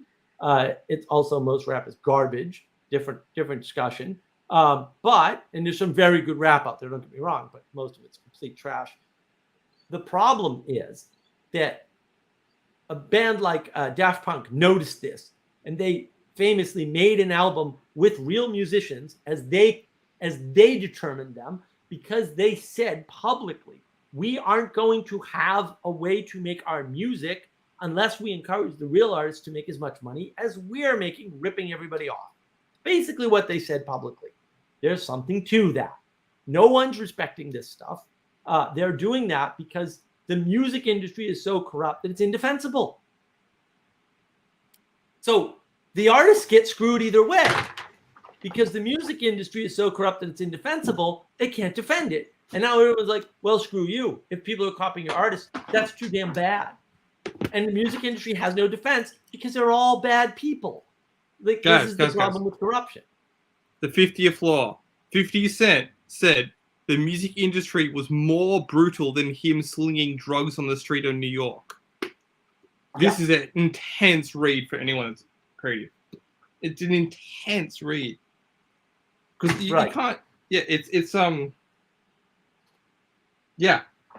the principles. You have to live by principle, right? If you don't live by principle, you're done. Well, and I wonder, Jesse, this would be good to explore. We have to get Burn Power on here at some point. Oh, please! How do we navigate that part? I could totally do that. I think. Okay, I think you might. I think you might have a bit more. He would engage with us. He'd be cool with it. I actually tried. He almost agreed very, very early on, and I think he just was getting the time zone thing right. So if we do it at a Wow. different time zone, it's good to him. I'll try and work out my calendar. And All right, I'll work on it. But I think that I've gotta the do laundry, corruption. so I'll see What you. was that, Andrew? I've got to do laundry, so I'll see you. Okay, Oh, all right, man. It was Good good to talking. nice have to meet you. you. Come back soon. Yep, will do. Yeah, I think that the corruption of things like the music industry are actually the problem that is collapsing society. Hmm. Those there. things corrupted, and now the telos had already been gone, and then those things corrupted, and that's collapsed everything. And that probably started in the 50s or 60s thereabouts. You can look at something like the Elvis story. There was a great Elvis movie that just came out that I was forced to Oh, watch. it's horrible, Elvis. Oh, Mark, it's horrible. No, it was great. It was great. It's horrible. No, it It's was great. great. No, it's like it's well produced, but if you look at it in terms of messaging or signaling, it's horrible. There's a great conceit in the movie, which I don't want to be too conspiratorial, but like Elvis is being influenced by people we don't know about. The movie starts with like, who are these snowmen? This children's workshop of creepy toys. Like, Yeah. if anyone wants to know something about signaling and attention, pay attention to the first 2 minutes of any story. If it's not there, if you don't see it there, then it's either a bad story or you're being enchanted, or a magic trick is being played on you. Yes. Yes. Well, the thing that made that movie good was the things they were pointing out, like the two crazy 70s hippies or whatever they were, right? The two producers. Mm-hmm. That was like, oh yeah, those guys are like feds. They're CIA or something. You can tell right away, like, what the hell's going on? And yeah, it's not clear who the real bad guy is, but it's not his manager. That's for sure. You can tell from the movie because they overdo it. Not that he was a great guy, but Lizard Girl. I always find it weird too that he never left. He never left America. I just find that a really strange thing. If that's not containment, I don't know what to do. It's because he didn't have a passport and because he had fled the Netherlands or something, for sure. The Dutch are shady people. I don't know what else. No, I meant Elvis. I meant the fact that Elvis, once he's done with German. That was because the manager held him back. I think that's actually true. Well, yeah. It's still a strange phenomenon. Put it that way. It is weird. Yeah. So I want to address this. Copyright is a form of psychological colonization. Just ask Nina Paley. Anybody who says that is wrong. Copyright helps people. She's a Gnostic. It helps inventors. Everything we have in the modern era is due to copyright. Like, there's no electricity without copyright. There's no electric motors without copyright. There's no computers without copyright. There's no transistors. None of it happens without copyright, literally. So, I mean, you can piss all over the thing that built the stuff you're using, but I prefer not to because, like, I'm grateful. She's a Gnostic. Nina Paley? Yeah, I saw one or two things, and I was like, whoa. Yeah. Get behind me, Satan. BubbleViz. I so glad there is no copyright on building styles. That's not true. If there was, every building would have to be original. That, you guys don't understand how copyright works, by the way. And it would become a downward spiral. Like, you guys are living in a fantasy world that has nothing to do with copyright. Have you visited a city recently? They don't I know. look as good as they used to. Right. I look, you can copyright building components. People have. They literally build templates. They build You're Lego guys. You're making a bunch of assumptions based on an outcome that is based on a false idea of legalization of materialism that doesn't exist in the real world, right? And so you're using models of the world that are very rigid but don't match reality at all, just on observation, and making a bunch of assumptions about how laws should play out based on those telotic assumptions. In other words, you already have a telos that the world is somehow rational and that rules are very strictly followed in a way that they're not. So, for example, years ago, I had a trademark on this company, and somebody called up one of my corporate partners and threatened him with legal action. And I said, say what? And he said, oh, yeah. He said, he has a trademark on this word. And I said, no, he doesn't. The way I know that is because I already filed the trademark and we own it. So you can call me up and argue trademark all day long, but I know contract law, and trademark law is very close to contract law. I'm not an expert in trademark law. I'm not claiming that. I'm saying that I know enough that no lawyer is going to get one over on me, right? And so I said, well, have him call me, and or I called him, I forget. And I talked to the guy, and he started going on and on and on about his trademark. And I said, we have a registered trademark with trademark office for the term, and the term has 13 other trademarks, because one word, we had the word wicked, one word can have multiple trademarks.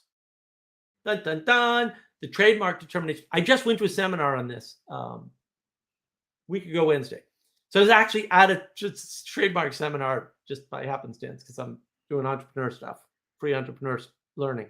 So in other words, you could get free learning on all this wherever you are at the nearest city. I guarantee you there's free entrepreneurship conferences all over the freaking place, free business conferences. So top trademark attorney in Raleigh, Durham, North Carolina, big place for trademarks, was explaining that trademark only has to protect the brand within the field that it's in. So one word can be trademarked 20, 30, 40, 50 times at different companies, right? Because if I'm selling shoes and you're selling peanut butter and we use the same word, there's no trademark conflict there. I'm sorry, that's just how trademark works. You can look it up. I've used it. So I talked to the guy and he says, I'm using this name and blah, blah, blah. And I said, all right, we own the domain and we own the trademark.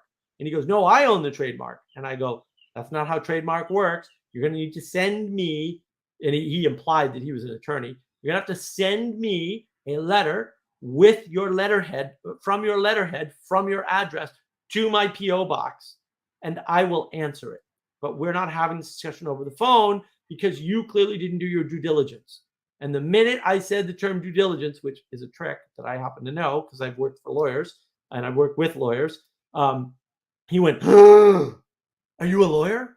Because he had claimed to be a lawyer. And he knew that he was going to jail if I turned his ass in for claiming to be a lawyer when he wasn't. You know, a lot of, I could send him to prison. I said, no, but I ain't stupid either. And I hung up.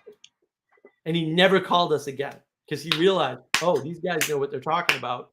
And they actually have the law on their side. And as you may know, I love to troll. So that was like one of my crowning moments. I'm like, that was great. Because I led him into this trap. It was a long conversation. It wasn't super long. It was like a 15-minute conversation where I led him into this trap. I let him believe that the more he talked like a lawyer, the more I would believe he was a lawyer. And then I smacked him down so hard and so fast that it caught him off guard. And then I was able to say ain't, which I love saying to people, because especially when they think you're more sophisticated and you use the word ain't, it really jars them. Like I am a psychological warfare expert. You do not want it. It's like a land war in Asia. You don't want to do that. You just don't want to go there, right? And yes, guys. If you're playing Risk, you never take Asia. Even if you get dealt with Asia on the board, just avoid it. Don't bother. I've taken Asia before in Risk. Anyway, I'm a strategist. It's a feat. It's a feat. I'm a strategist. Well, you got to take Australia first. You have to screw someone over to get Asia. Australia first. Yeah. Well, that's super relevant to me. Oh, yes. It's super relevant to me. Australia is the way to own Asia. You just have to know how to do it. It takes a lot of skill. Yeah. But anyway, if you want to see that skill in action, there's a live stream. I got to figure out which one it was, where Claire Carr came on and she scored 0 points. 0 points. And I scored all the points. It was freaking hysterical. It was the first time she came on the live stream. Jacob came on and made her put on her camera and stuff. It was freaking hysterical. So yeah, if you want to see, that was too much fun for me. I said it in the live stream. That was too much fun. I can't do that. That's like heroin to me. I got to stay away from that. I enjoy that far too much because I could play that game all day and I will never lose. It is fantastic. It is just, it's so much fun. I love doing that to people because they really don't stand a chance. You don't even understand what you're up against. Like you just have no idea. You just cannot fathom this. I am so well tuned at this. I've been on the internet for so long doing this game that I'm just really good at it. You know, it is what it is. And psychology is my thing. I hate psychology because it's like, to me, psychology is simple, and everyone's making it like this big science. It's like, you know, got the ego and the super ego and the super fragile, like I mentioned in the monologue, right? It's Yeah, like, that was great. nah, there's a much was great. simpler model of understanding people that you can just slaughter anyone with. It really just doesn't take long. BubbleViz is making instant coffee. Why would you tell us this? Now I feel ill. Like, really, dude? Instant How many coffee? people I got- don't even drink coffee, so I'm really trolling now because I don't drink coffee at all. I wouldn't know the difference between instant coffee and ground beans. I think coffee smells like poop, and I'm not drinking poop, so I'm a no on coffee. No on alcohol because it burns, and I don't like to eat fire. So y'all can drink my alcohol for me. We talked about that earlier in the other stream. Yeah, I'm a no on these things. I'm an I'll aesthetic. forgive you. I'll give I don't you. need I'll much. forgive you. I don't need much. I got my tea. Like, what the hell? Tea is Green tea good will enough, help. man. Green tea is good enough. Tea is great. Table rock tea. Table rock tea. Ah. I thought Mr. Andrew was going to give us another thing to respond to. Because I can just throw things out there, but I'm always a little bit cautious of how much of a muppet I'd be online. Andrew doesn't love us anymore. It's fine. You That's know, fine. I'm trying to help. He's still him, but, listening. you know, Thanks for coming on. we're the we're the crew that helps people. So this is what we've been doing for 3+ years. Okay. Have you seen Game of Thrones? I'll throw something out here. I'm not sure if I've thrown it out here before. The proper ending to Game of Thrones is the fact that I have seen Game of Thrones. the best ending to Game of Thrones is where the books have currently ended. The hero, the main hero of the story, dies. It's actually the Antichrist story. And that's where he should never write another book. And it's actually a great argument that he's depressing, ultra realistic, rational world. Is that, you know, guys, this whole story's been leading up to the hero dies. That's the end of the story. You don't get to know anymore. This is his whole world, his whole aesthetic, right? Because the books are subversive. He hasn't finished them. I don't think he ever will be able to, because, you know, in some sense, the goose is out of the pen, right? He you know, even if it's hard to rework the enchantment that the series has had on his audience, like he can't go off in a different direction. Right. The problem is he's got enchantment capture, not audience capture. Enchantment capture. The enchantment of the shows has captured his audience, and now they're kind of screwed. Who dies in the current? Jon Snow. It's the end of the final book is Jon Snow's death. And that's what I'm saying. It should be the Antichrist story. Yes. You just leave it there, and then it's a great morality tale. It's like, guys, and then you could go back and reread it as this is the final emphasis, the final point of this book series. Final cause matters. Yes. How did Father Eric say it? Final cause is first in intent and last in action. Yeah. Well, that'd be my. It's a subversive take because people always want things to have a happy ending.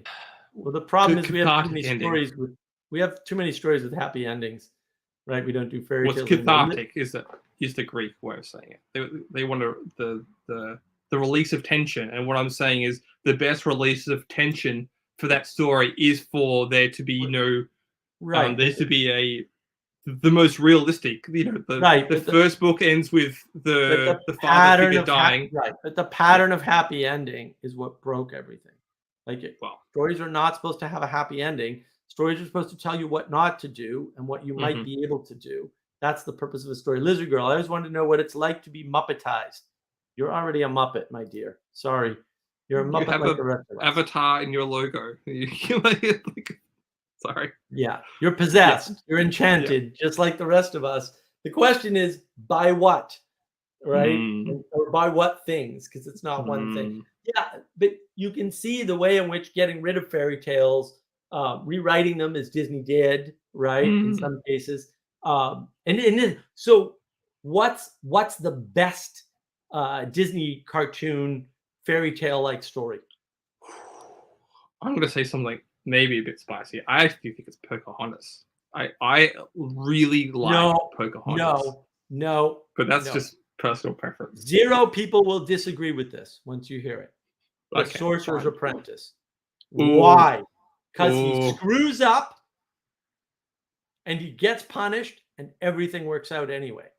Sword in the Stone is also pretty archetypical, and it's Right. It's not too warped either. But it, So, but kudos it's to him like for the that. original story where actual bad things happen. There are Yeah. what you want to learn from a story is consequences. Yeah. So there have to be bad Exactly. endings, right? And Yes. that's the Yep. issue, is that if there are not bad, and again, we respond to negative signals more than we respond to positive signals, or else all of evolution breaks, by the way. Like evolutionary theory, the theory set is broken if that isn't true. There's a number of single things that if all these single things aren't true, any one of them is not true, evolution just fails completely. Yeah. And we're I in believe Burns. that evolution is a real observation of the world. So Yeah. um, It's a real yeah. pattern, that's for sure. Ethan says he will drink. Bubbleviz says, I designed my profile pic to be obnoxious. It can be improved upon. Maybe, maybe not. At some I point, think I have the best profile picture, and I stole it from the internet within 2 minutes. So. improvement ends at some point, my friend. This is still the problem. Yes, Sorcerer's Apprentice. Okay, Ethan's a normal, sane human being who can be trusted. That's good to know. Come on, I have to say something that pushes the conversation forward. My point is, people discount Pocahontas. They don't, because it's late Disney, and I because haven't seen it. Oh right, I actually find it to be quite wholesome, even though people saying different things. I'm like, no, you're missing the subtext of that whole thing. Tell me the subtext while I run to the little boy. I don't know. I don't think I'll do it in Discord. I do it in Discord. It's essentially it's one of the few Disney movies where I think that they attempt to put the feminine in a good frame. There you go. I don't think Princess Jasmine is a real character in Aladdin. And it's kind of, it's a bit obvious because, Aladdin is about Aladdin, but Princess Jasmine doesn't, in my read, have that much agency. I'm sure if you actually read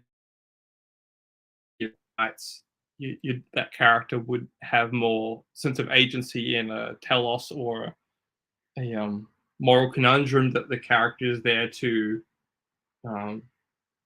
explicate.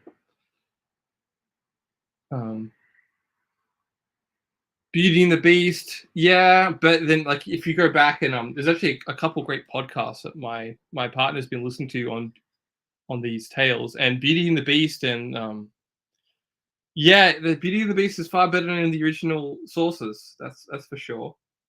And what's the other one that Disney does that's dealing with the feminine? Cinderella. Oh wow, do we get Cinderella wrong now? Gosh, Cinderella is dark, guys. Look at the Greek version of Cinderella. There you go. The Greek version of Cinderella is brutal. It is. There's nothing safe about the original Cinderella stories. If you haven't seen the movie Mystery, is it Misery? One pseudo story about Stephen King writing a book. I think it's called Misery. Yeah, James Caan. Wow. That's what Cinderella really is in abstraction. What's the other big? So I've said Beauty and the Beast, Cinderella, is Princess Jasmine. Granted, Cinderella is nice in the Disney. It is nice in the sense that at least it's there. At least we can point to it in the Disney version as something. But if you read about it or hear about Cinderella in its original form, it is not safe. It is a brute. Oh, that's one of the Is it Hansel and Gretel with the witch? That's a good one. Yeah, hear about that in the original text. He's like, the knight's gonna come in and cut up.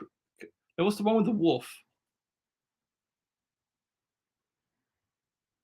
The wolf pretending to be the old mother. Little Red Riding Hood. Little Red Riding Hood is again, wow, blood and guts. I Right, wish but they- Disney would make that movie. That's the Well, the but- knight's gonna come in and cut open the mythical wolf, and the Right. old mother and the child have got to come out, and like you can just see that in your head. It's just gore and it's not this like it's not this Victorian Little Red Riding Hood. This is Little Red Riding Hood is like it's a morality tale. If it's Well, and that's never the been. problem is all the modern retellings of the old fairy tales that were warnings for children and understanding how dangerous the world and nature actually is. Right now, nature's our friend, and it's all Rousseauian and perfect and bullshit. Social contract, Right. It's but Rousseau believed that, if not for society, we'd be fine. And it's like, what? And then we just wrote a bad contract, which Wow. is basically saying, oh, you're playing a bad game. It's like, no, that's not. No, there's a reality. It's weird. People state reality and they go, well, really, we're just playing a bad game. It's like, which one is it? It can't be both. Wow.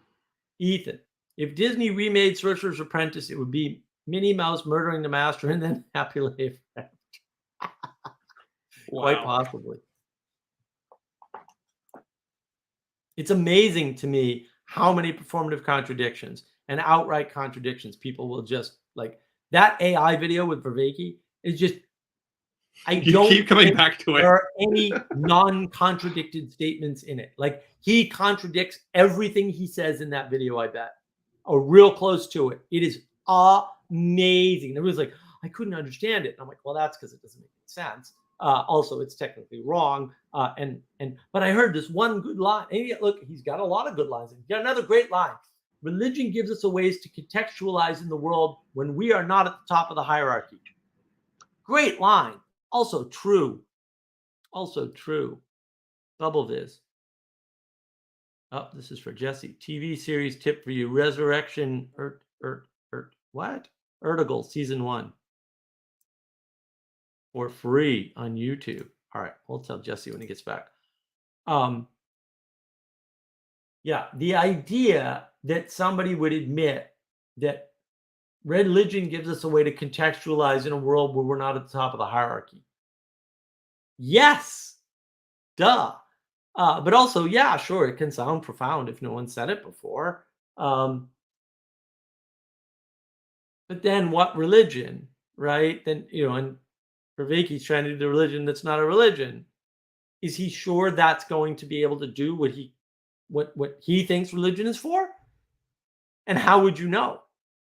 Aren't you better off just using something that's a couple thousand years old? Just saying. I mean, these contradictions are everywhere. Yeah,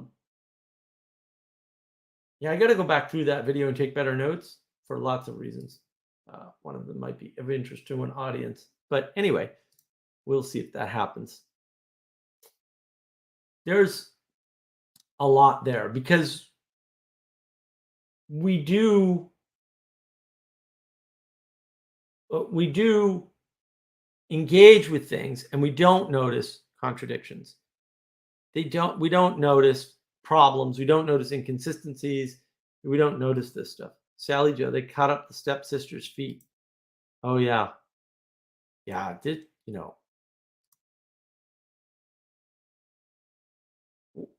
there's a utility to telling stories with bad endings. And that utility is to stay away from the Rousseauian nature is pure and good notion. Nature is not pure and good. Our interaction with nature makes nature better. And we improve upon nature with our interaction. It's very important. So Jesse, TV series for you, Resurrection Ertugrul season 1, which is on YouTube for free. It's a suggestion that you engage with, but whatever. I'm just relaying a message, man. I have a pretty good filter with content. I can give anything 15 minutes of my life, and I will be able to tell you in 15 minutes whether I approve of it or like it. Even if it's dark or subversive, I might not finish it, but I can at least point to aspects of it that I find. What's a great descriptor here? Batch. Gin is an improvement on juniper berries. Yes. And you can grow more juniper berries if you grow them than if you let nature try to grow them without any help. Yeah, Sally Joe's Like- right. We improve nature and nature improves. Oh, wow. Celebrity time. Let's do this. Hi, Oh, my friend. I have time. Excellent. I'm off the Nice book mommy stack. clock, so Yay. I missed a huge chunk though over reading the Pokey Little Puppy, so I have no idea where you're at. We aren't anywhere in particular. This is the after party. I hope the Pokey Puppy went well. You can bring up any topic at any time, or you can go back to attention. I might go to sleep, but I saw it was You can still do- just you two guys, so I was like, I should show up because I You can. need more artists. So Thank you. I'm in. Hope somebody likes your Thank you bookshelf. for your This is just my stack on the floor. This is the overflow, but No, pretend it's part of your library. oh yes, Your this was my sophisticated plan. I have That library. Yes, very good, sir. This is the annex to the library. These are where the books go before we put them away. This is where the books go when you inherit them from your dad and you weren't expecting it. Is there anything Truth is good not there? welcome here, Sally. We live in a fantasy world. Bubble Viz. I love Sally Joe, her diction. She's from the Midwest. We forgive her anyway. Well, yay.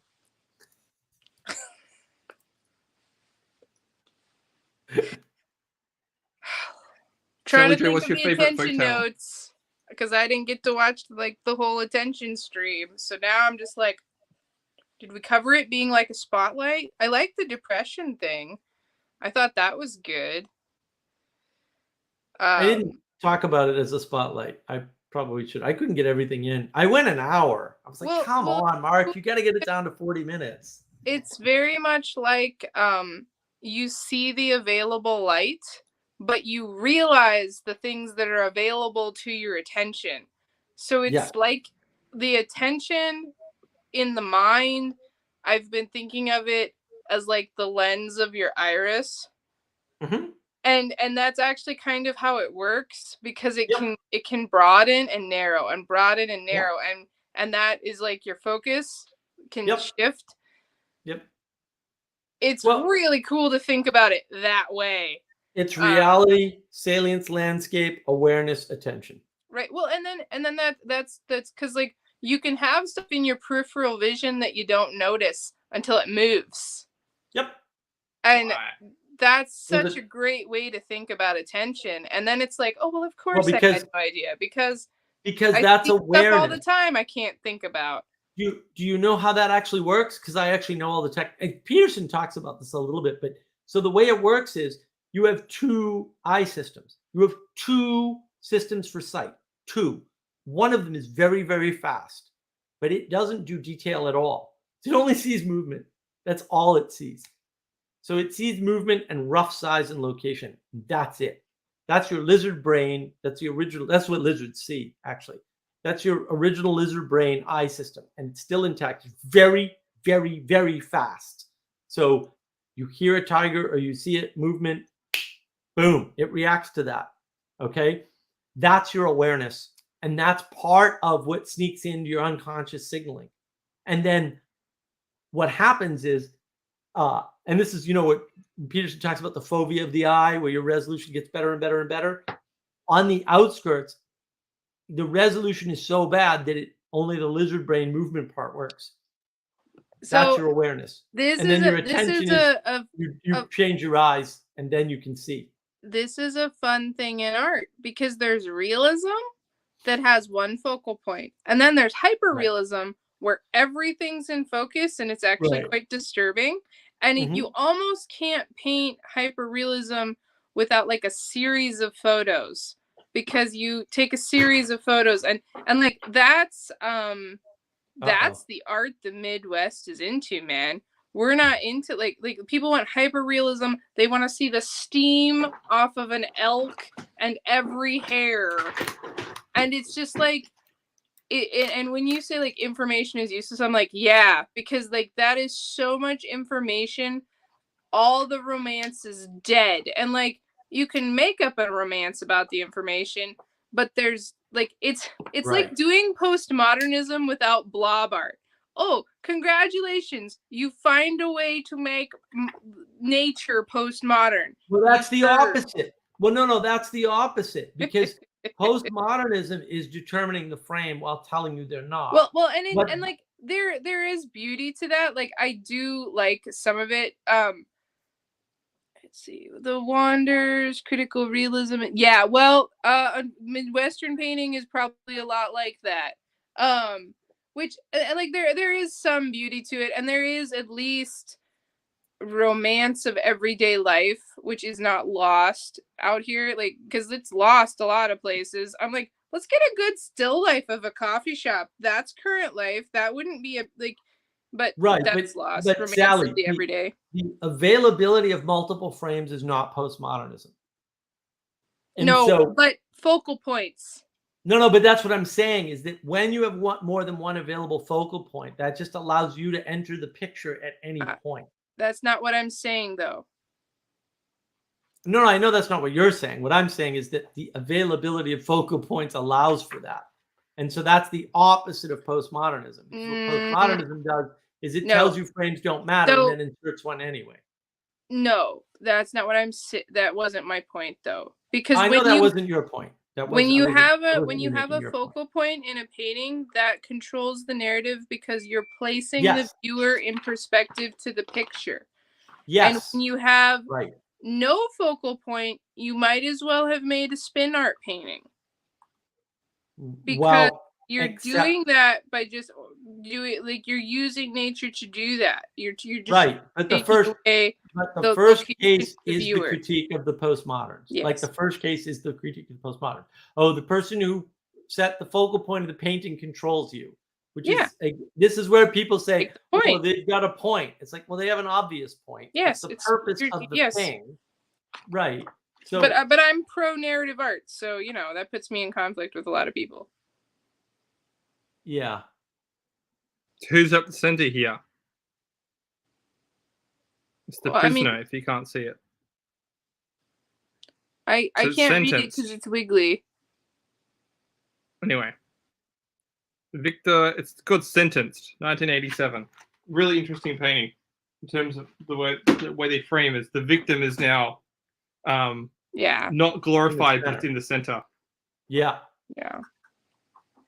But you can Where enter the that start of the picture 18th anyway. century was the reframing happened with Goya doing the exact opposite, where Yes.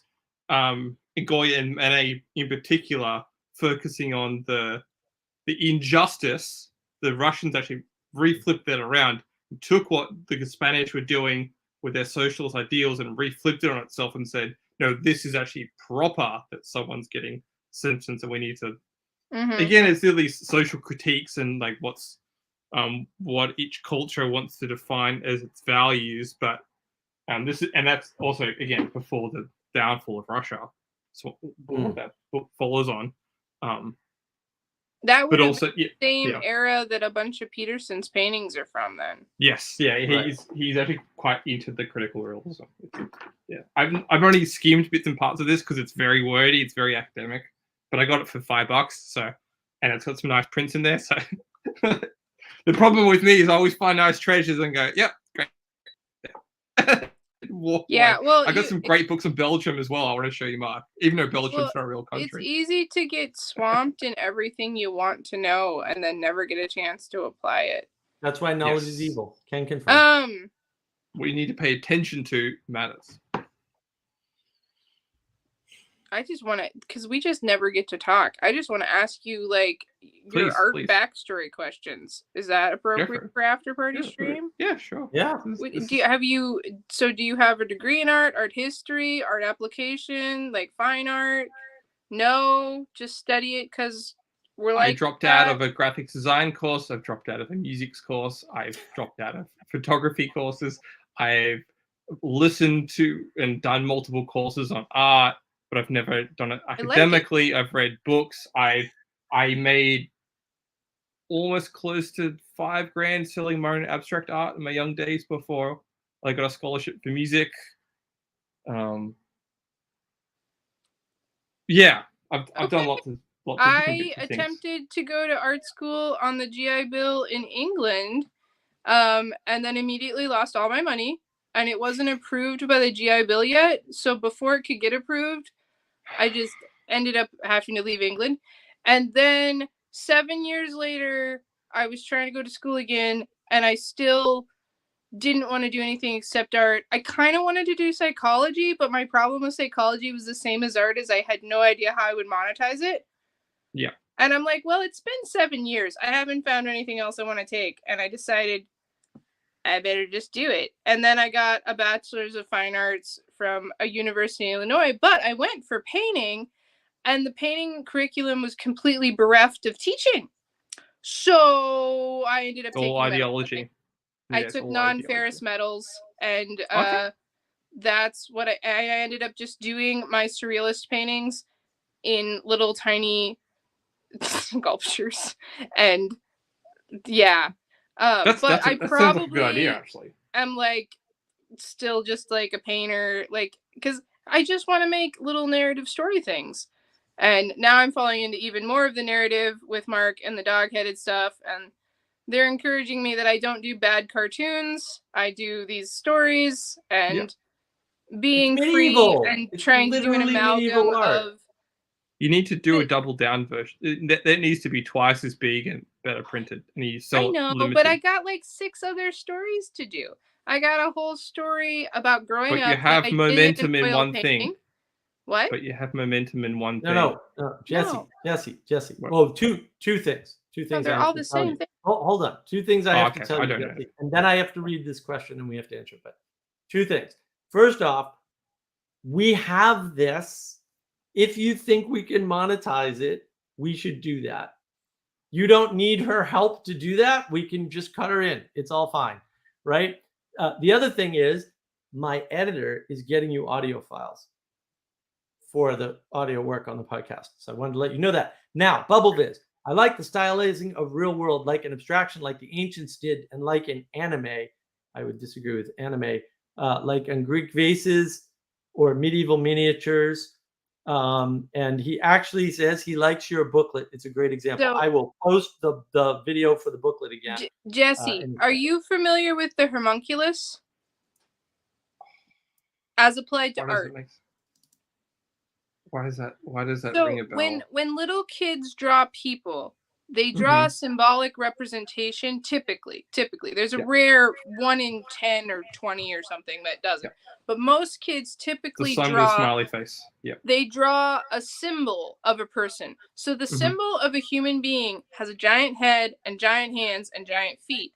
Icons are more like homunculuses than the visual world. And then we changed kind of when we started looking through science to see the world, because we changed at the creation of lenses during the Middle Ages to see the world through science. And then we started representing the world visually, which is where you stop drawing the icon and you start drawing the space around the form. So instead of drawing me as a homunculus, you would draw this wall, this yellow wall, and these books behind me, and then my form would emerge out of them. Yeah. And so in some ways, The Mona Lisa is a great example of that. we stopped looking at the mental image, and that's the difference between tattoo art, anime art, and like just those traditional styles of art, and the academy. Although I do think it was important in some ways that we had the shift, but it's just like you shouldn't just have the shift. Like really the back and forth blending of them is where you get that wonderful like gothic world where they can have artificial space but then still make the hands a little extra big so you can really read these thingies. I'm having some problems with my camera placement because I'm not, but yeah. Yep. Yeah, no, that's the difference between, and now the anime stuff uses all of that homunculus psi for evil, because anything with the uber baby eyes is evil. Okay, you're It's talking about taking your cute. soul. And so just beware of the uber baby cute eyes. Evil. I Just wouldn't letting you know. necessarily, for argument's sake, I wouldn't necessarily roll that into anime purely, but I know why that's important No, to she your said argument. anything. She said anything right. with it. She was Right, just saying, no, this is If it's- bad. If it's Yes, using the cute is giant baby eyes to pull at your heartstrings, and especially if it's using giant baby eyes with boobs together, Oh yeah. evil. No, that's definitely Just well, evil. that's Yeah. the but Just that's evil. not the only evil. It's the end of Like, the 18th century to the early 19th century. And Boom Power, I was trying to get him to do this third video on the cute and talk about the Pears soap. So the Pears soap, right, you have, I would argue, at least the right orientation of the romantics. They were at least trying to bring us back into some sense of tradition out of the Enlightenment, right? Had gone too far, had infected like a virus, like you're saying. The artistic and the early romantics were kind of pushing back against that in their way, and then that got captured, obviously, and that's where you have the Pear soap. You have the idyllic, the innocence now of the child is being used to sell you a product. So you have like the early romantics are rebelling against the Industrial Revolution or the forces of the Industrial Revolution to get us back to, hey, we need to preserve innocence, childhood, and mysticism tradition. And then you have that being by the end of the century is being hijacked to sell you the Industrial Revolution material, like it's soap, the ultimate ideal. Art was always used to sell, though. Like Yeah. No, art was you used look to at promote Caravaggio. The best art was always 1515. patronage. Albert Dürer 1515, or maybe it's a different 15, but I think it's 1515, and his Apocalypse book, biggest selling thing ever. Yep. Like anybody who's selling you like any Apocalypse Naries, suspect sales, please, since like 1515. And it's just all anime is apocalyptic in some sense. If we want to. Well, I was talking about the fake news virus scam, and yeah, I know, but I was the trying current to flavor of AI. It's like right, but if it's look the at end of the world. Like, man, but the don't hijack, the hijack and the enchantment is there, and there's lots of ways it manifests. So, like if you're enchanted by the big eyes, and you'll notice a trend in online any video right now, what they're doing with the makeup to make their eyes look different or bigger, and that's a very big trend right now in the TV and in the online spaces, is making the eyes look bigger. This is a form of enchantment.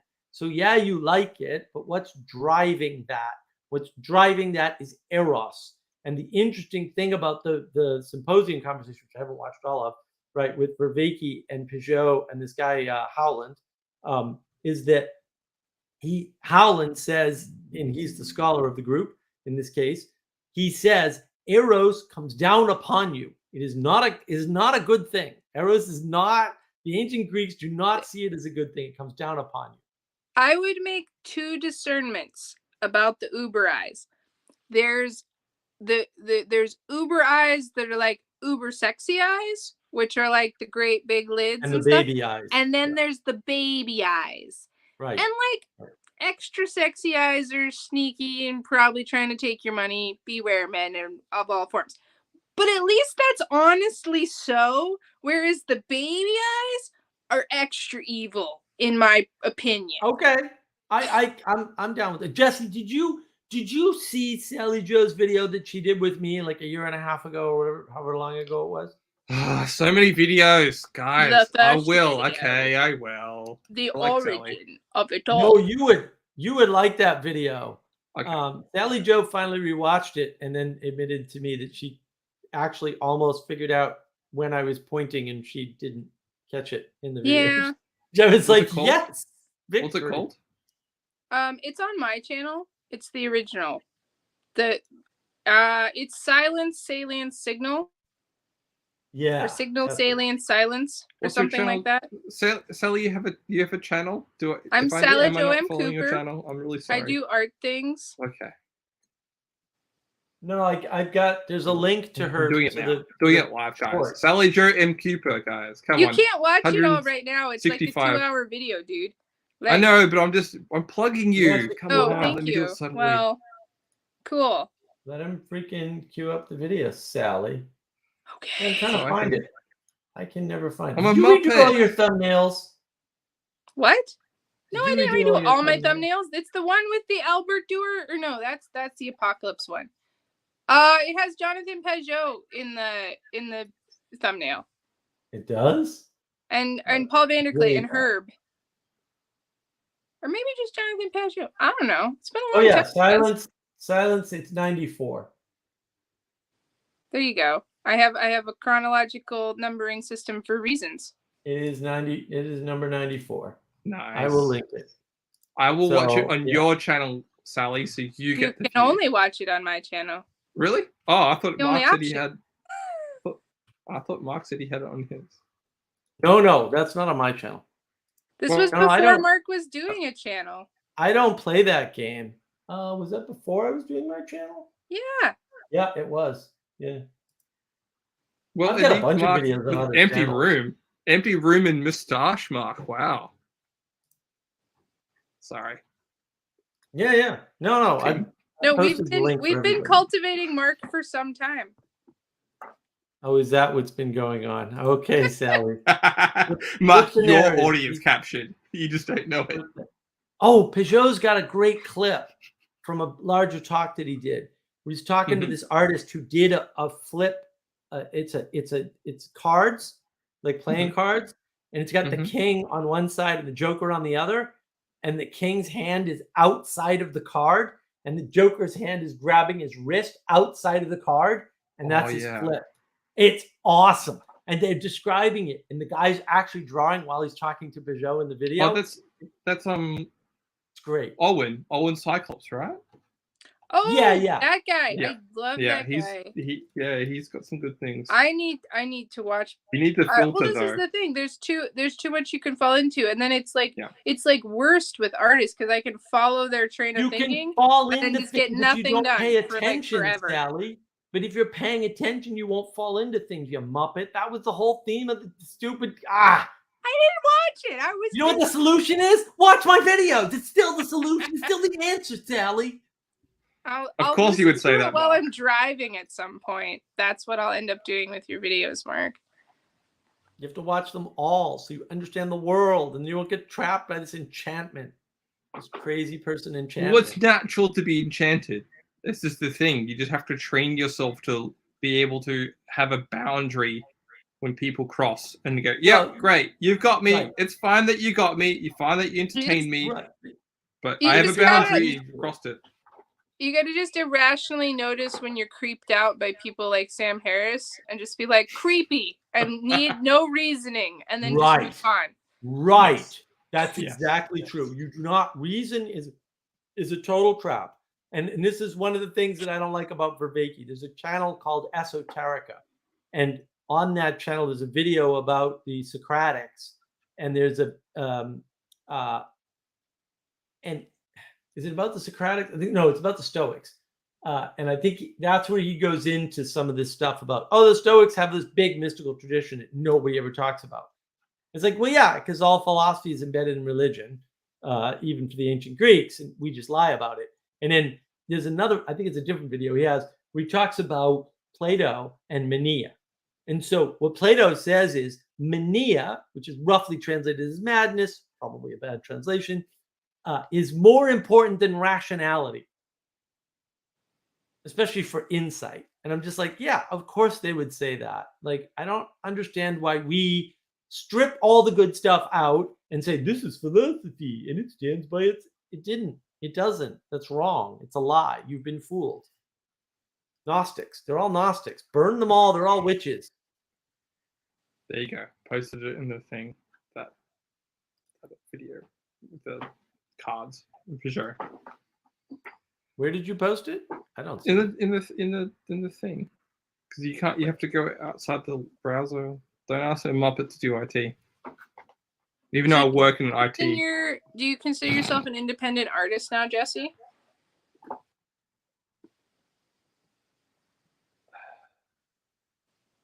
what's your goal with that question? Am I still practicing art? I'm trying Yes, to see if I have another one I stopped. because that'd be nice. I'd love to talk to you. We can set that up another time. I do most of my stuff.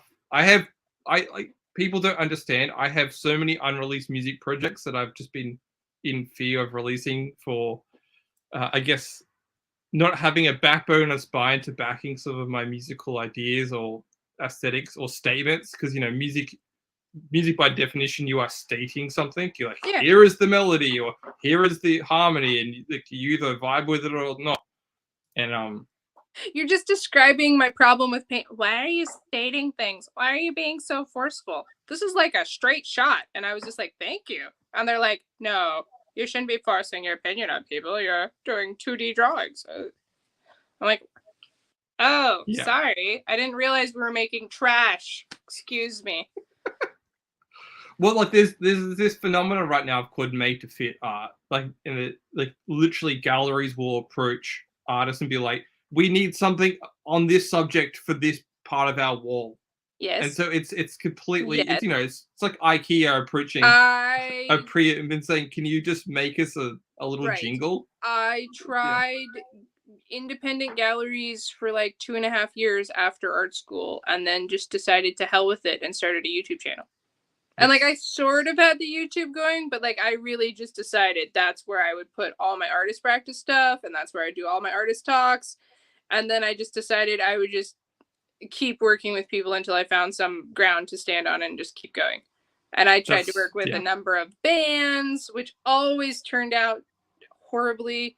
I tried to work with, there was one gallery owner on like the portion of coast I lived on in Florida who actually wanted to make money, but he wanted just beach art. And I could have practiced making beach art, but at least it was honestly beach art and not like feminazi art, which was better. But then it's still, I just couldn't sink my teeth into beach art properly. Maybe if I'd lived on the beach longer, we were only there 2 years and I was busy a lot. So yeah, I just quit. And now I do the independent stuff and I'm like kind of trying to focus on, I don't think I want to sell originals anymore. Like I want to make originals. I want to send out my originals. I even maybe want to make high intrinsic value originals, but I want to sell the repos and that's it. I only want to sell the repos. And so like I have stuff on Redbubble and like I'm going to be getting my studio stuff set up here. And then like I've kind of come to like console myself. Maybe my art won't be my art. Maybe like my contribution to art will be like teaching other people or basically giving away as much of the things I learned from college as humanly possible. Like maybe that's what I'll be doing. And it won't, you know. So like I don't know. But it's very weird. I think you do know. I think you do know, if I can encourage you. Well, it's very weird to be an artist right now because like the art establishment is so captured. It's so freaking captured. I kept one friend from art school for like 4.5 years. And now they're a little bit MIA. And I think she finally hit some political thing where she decided she can't be friends with me anymore. I'm not sure. Maybe she's just having a hard time. Maybe she just lost my number. I don't know. But like, and I a number of times thought I had one other silversmith who I specialized in miniatures and she specialized in mazes. And hot damn, I thought we were going to be like if you got miniatures and then you got mazes together as pendants, that could have been some cool stuff, man. And she just, it was so weird too, because she wasn't a child. She was my age.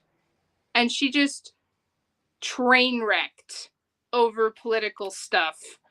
And like, it was, and this is like, I don't even know what to do with that. So it's just a weird place right now. If you want to look outside and like, not on the crazy train. I don't know. I'm trying to like not be hyper political with it, but then still talk about it. I try and approach it at the philosophical layer But it's just so crazy, and it's like trying to figure it out.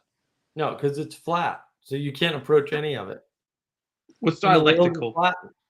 Let's actually call out the evil that it is. It's dialectical.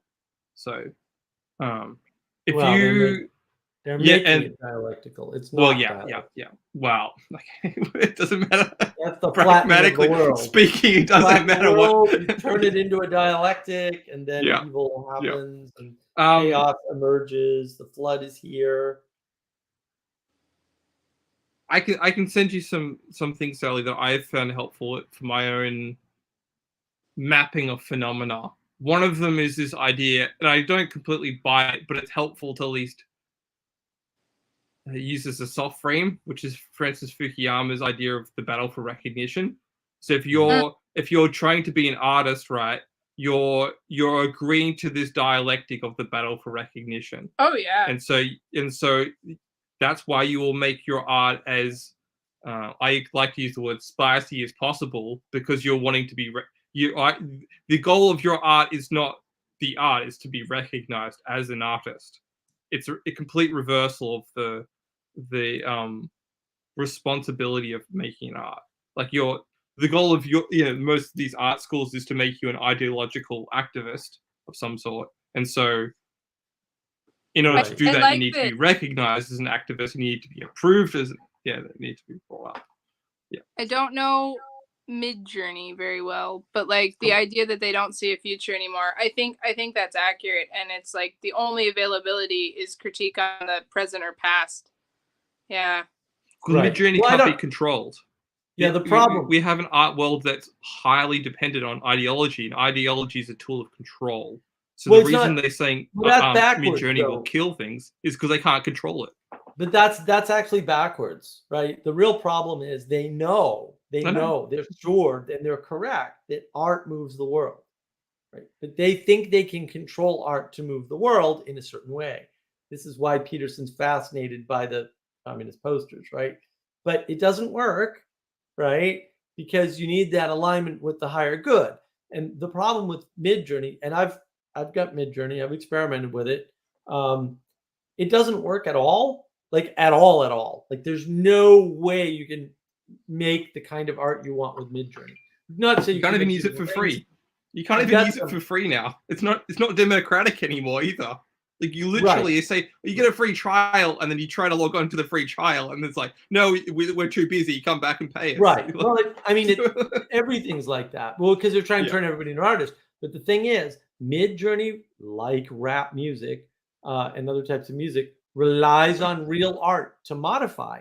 And you're just going to run out of that. And then it's going to fail all over the place. So then we're back to the whale corpse eating, where all of Yes. academia is. Well, it's parasitic. And yeah, they may feel that way about the art, but you can always make art that AI can't make. That's actually not hard to do. Like Dog-Headed. Okay. I tried like hell, and I'm a professional, to get it to do a Dog-Headed. You know what it can't do? It can't do a Dog-Headed. It can't. I did everything I could. Everything I could. I'm like, give me a Dog-Headed, baby. Give me a Dog-Headed. And it could not do it. And I spent well over an hour trying to get the prompts to give me a Dog-Headed. You can get it. You can get a lion head inside like a suit of armor. And I was like, great. I'll just use that line and change lion to dog. Nope, doesn't work. Like, so it's very uncontrollable. So to your point, Jesse, it's totally uncontrollable. Like AI is totally uncontrollable. Vervaeke said this was another of his contradictions. A lot of AI is black box. All the AI that does anything cool is black box. And then he said it wasn't magic or a miracle or something. If you don't know how it works, by definition, it is a miracle and magic. Sorry, more contradictions. We don't know how it works. The thing about the AI is, I would imagine that, and I haven't got on one because danger sauce. But I would imagine you'd just be getting to know several people who put a shit ton into the AI, and you wouldn't that's what you're interacting with. You're interacting with framework that other people set up. So it's just like reading a bunch of literature or playing a bunch of a video game, you're Roman, always no, getting to know the author. It's Well, they're romance. misusing though. your attention. They're Yeah, but, like, actually there's- misusing your attention. They're, Well, they're- but I they mean, are there's no way to hijacking get you. around it. You're just getting to know the authors of the AI. It's not anything It's a bigger mirror. than that. AI is a mirror. Where? Oh yeah, we can put that up. Where is that? Did I download that? If I downloaded it, I'll put it up. I didn't download it. Oh, the No. bathroom mirror. Yes. Well, that Oh, wait a minute. Do I have on- it here? it's no, I on your didn't. Twitter or it's on Heretical or No, no, I it's think all it's in over the Heretical place. memes and in Notepad Guts. No, no, hold on. I have it. I have it. I have it. Yes, I thought I downloaded it. I did. Hold on. Yeah. No, no. Yeah, people really don't understand. This actually is approximately 0% difficult. AI is a mirror, and it is nothing else. And where are Windows? There we go. And if you look, that is AI. AI is no more difficult than this. And look, they're not making progress. You guys keep saying they are making negative progress. Everybody says they're making progress. They're not making progress. They're progressing towards less and less of everything, including control. This is AI. This is AI. You are looking at a cracked mirror. That's all AI can ever be. I can prove this mathematically. Other people have. It's in the literature. No, really. I'm telling you, as a professional in the field, that's AI. It is nothing else. If you think it is something else, if somebody else thinks it's something else, Well, you know. you're wrong. Okay, I will say it.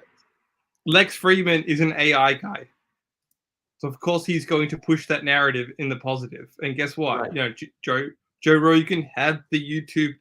You know, YouTube is predominantly male, and it's a huge attention capture audience. It's a huge audience capture mechanism. And so when Joe essentially he left as YouTube was changing its mechanisms, and so now what do we have in installment of Joe Rogan? We have a guy that's pro AI. Right. Right. Figure that out, guys. It's like Yeah. you're being channeled to a web where your Right. input is more valuable than the end product. It's the same trick as Facebook. Right. I don't want more things to be as ruined as spell check. It's so depressing. Well, they ruined spell check with AI, and I really liked spell check. It was so useful. I learned how to spell with spell check. Like I It used to decided work to just great. start reading everything that was spelled wrong in spell The check until it was algorithm. better. Sally, the original algorithm is literally like 200 lines of code. It's tiny, and it works so well. It works so well. It's kind of shocking, and people they don't understand the anti-progress. And the problem is, we keep telling people, you're an individual. Don't worry, you're an individual. You can understand all this. And Jesse, to your point, you're being funneled and used by these machines.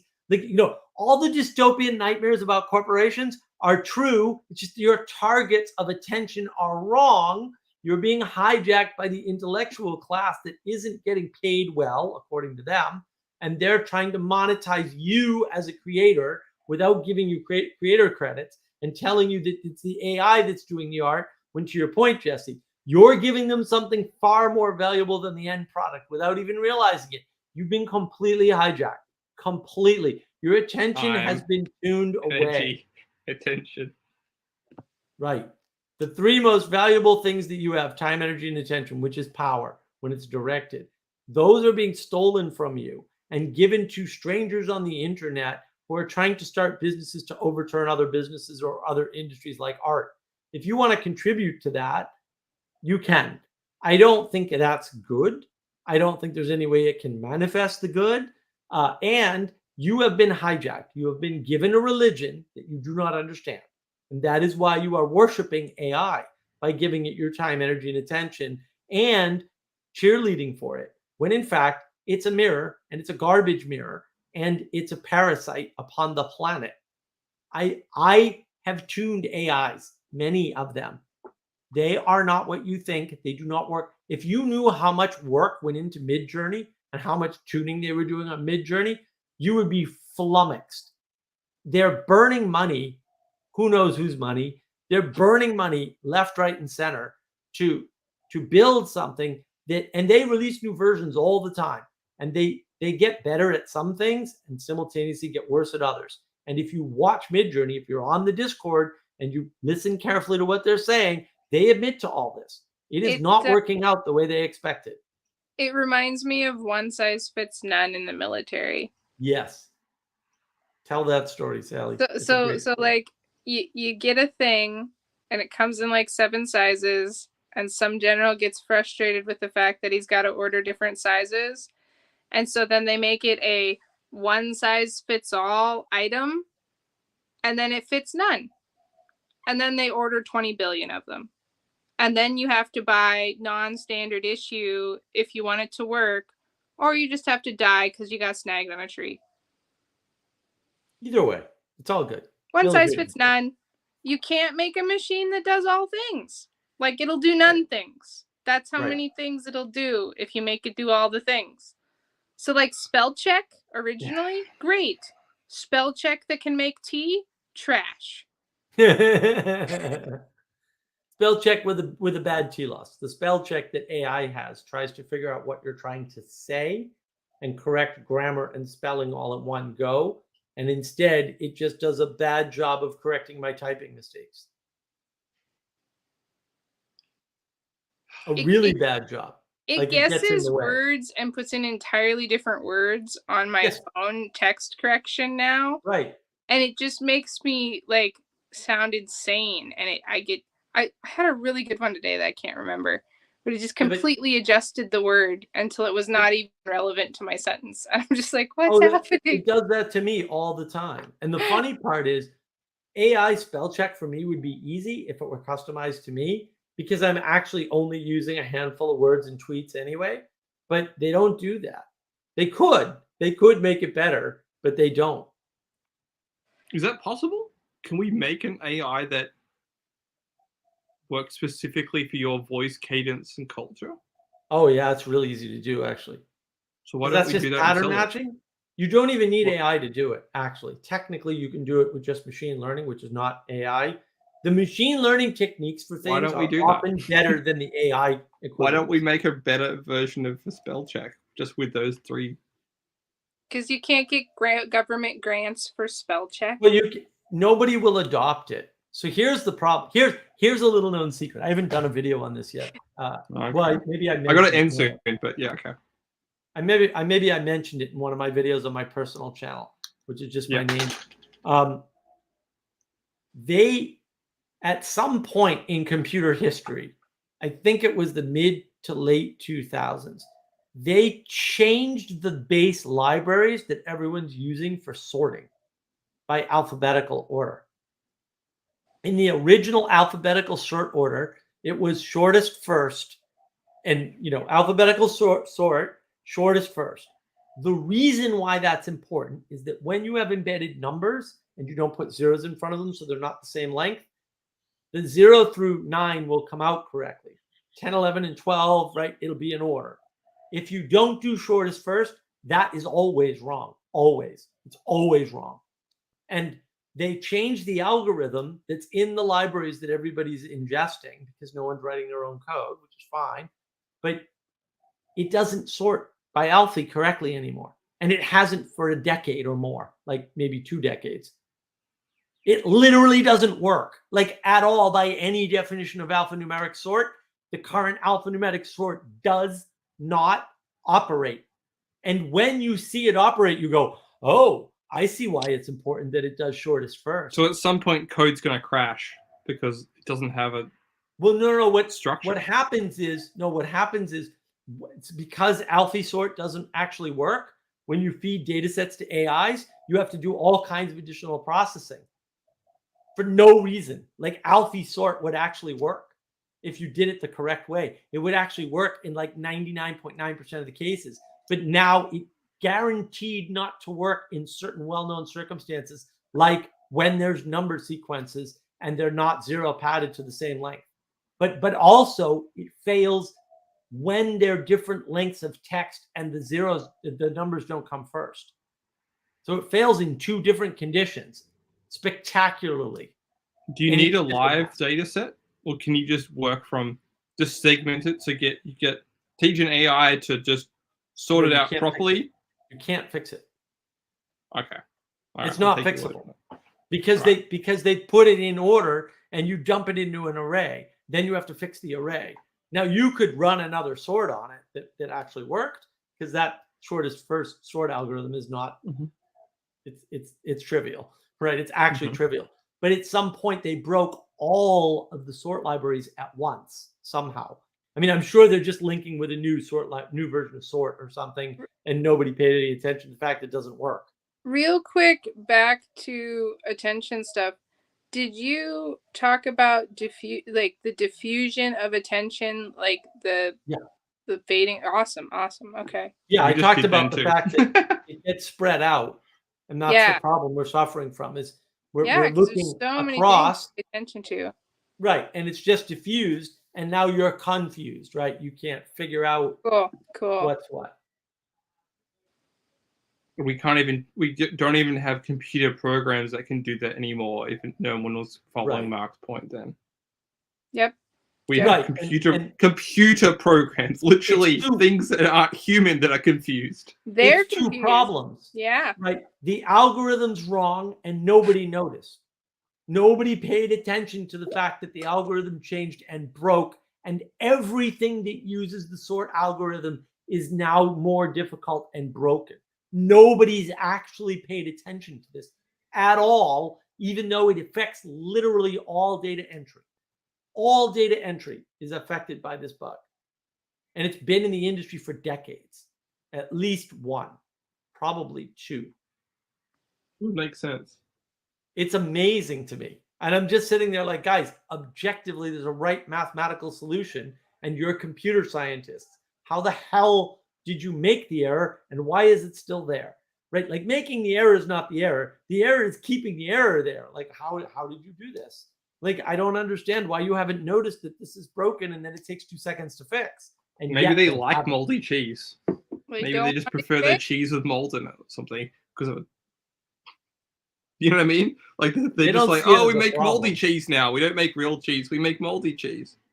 Or maybe they're trying to keep job security or something. They're like, don't make it too good. No, they're just not paying attention. No, They just no, really don't no. know. They don't know that there's a better We way. can't That's why I hope to use that level a of food confidence. analogy. That's why I They use don't the know food how the stuff analogy. works. They're so divorced from the original code. That's what I that mean. They don't have any idea what they're missing. It's kind of like learning oil painting without learning any other kind of painting, and then Or trying drawing. to invent better ways to oil paint. It's like, yeah, but you don't have the basic principles of painting down if you learn to oil paint first. No, We should you're not never gonna learn be to. able You to should do learn it. to draw first. He does. The No, thing, the starting place matters. You have to No, learn you to just- draw, then No, you paint. just Between you Mark go to make a boot camp and and you application. learn oil painting, and that's all you learn at the boot. We're literally training software engineers with boot camps with sophisticated programming languages and none of the core material to understand why and how it's important.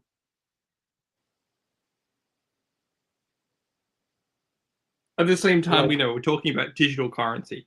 Great. Great. Just great. Today we air episode 00001 of the bad number sorting algorithms. I like it. Double Biz gets it. I like it. Guys, that's heavy. If we know the implications of that. Yeah, Attention. it's What are amazing. we paying attention to? Wow. It's utterly amazing to me that that is the case. We can leave with we have agency, and that'll be a happy note. That'll be cathartic. Yeah. Remember. Well, and that's the thing. We can fix it. agency. We do have agency. That's the good yeah. news. Yeah. Well, I will end. You know, the end point that they want for the Matrix is the system breakdown. Yes.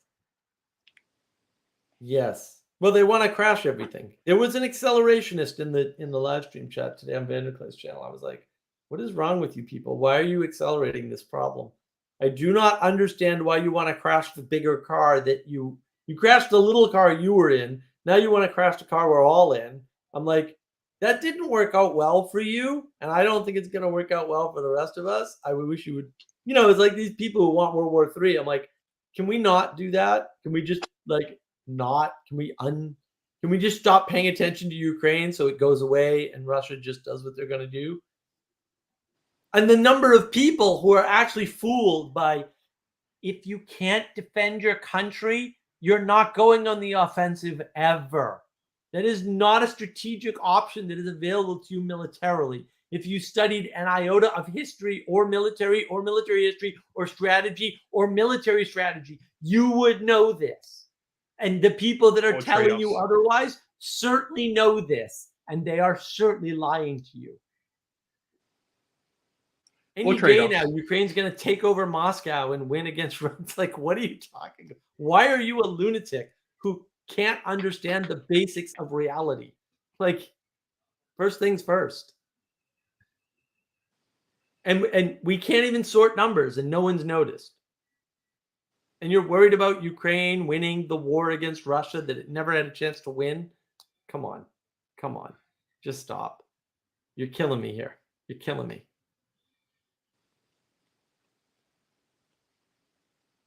And you can't tell them either. Like, you do understand the defense is easier than offense, and they couldn't mount a defense, right? Therefore, them going on the offensive is not even an option, right? And they can't do it. They can't logic it. Their logic is broken completely. It's so bizarre.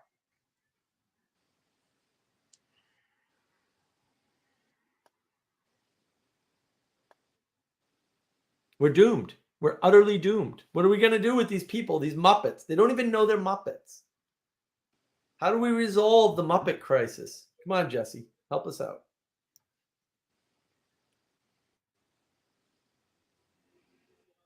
I have thought about this. I'm not sure if I'm ready to share it. I would say it's something to do with second order thinking, understanding the trade-offs. Because I keep pointing back to this lack of common sense, and common sense is distributed cognition, right?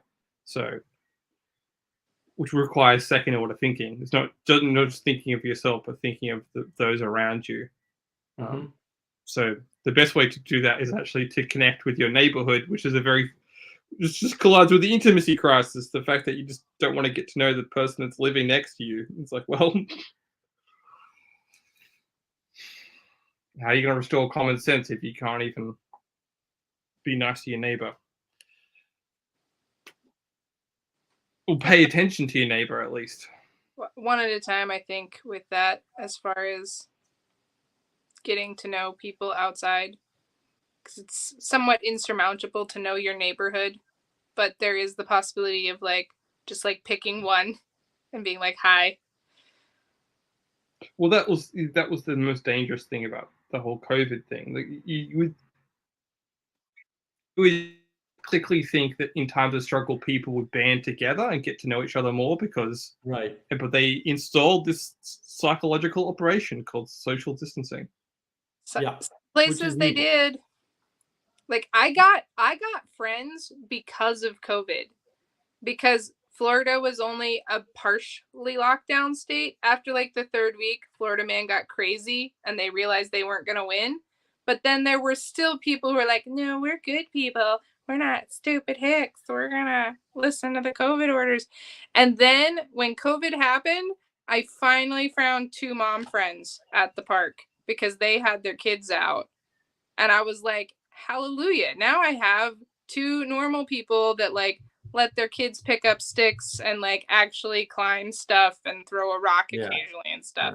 Yeah. Not at each other, but kids need to throw rocks. I'm sorry, they do. Yeah, they do, especially boys. And I want to address this, Sally. I want to address this. Yeah. Bubble Viz, they are using Ukraine for some geopolitical games. There's no planning. These people are all retarded. They couldn't plan their way into a paper bag, okay?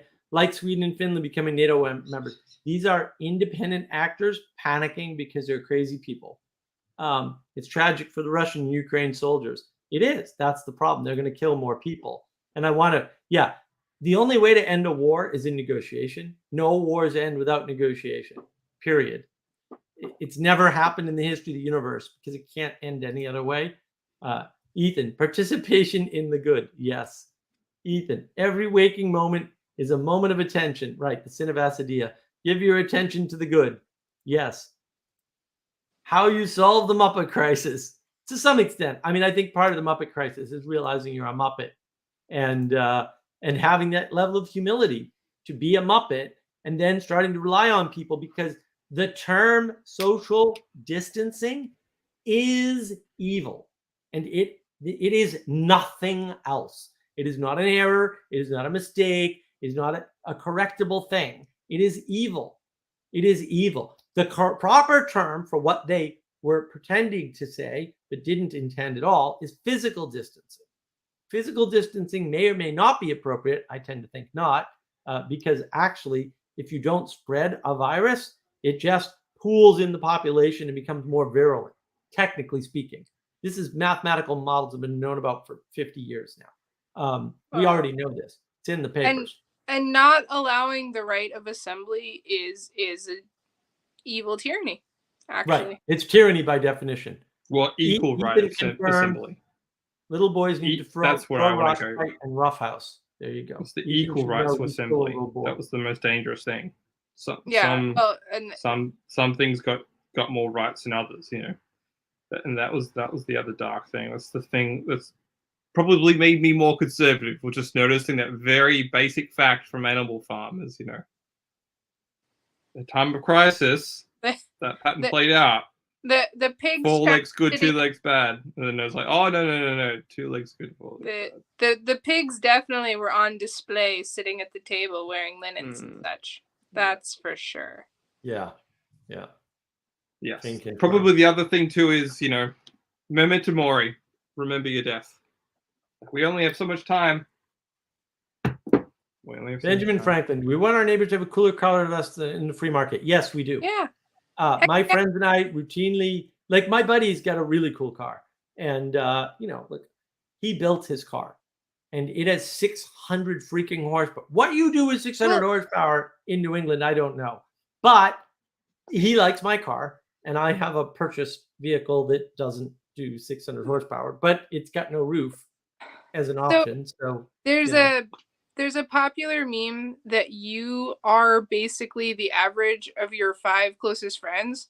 Yes. And the thing is, I want to be the one they're dragging up.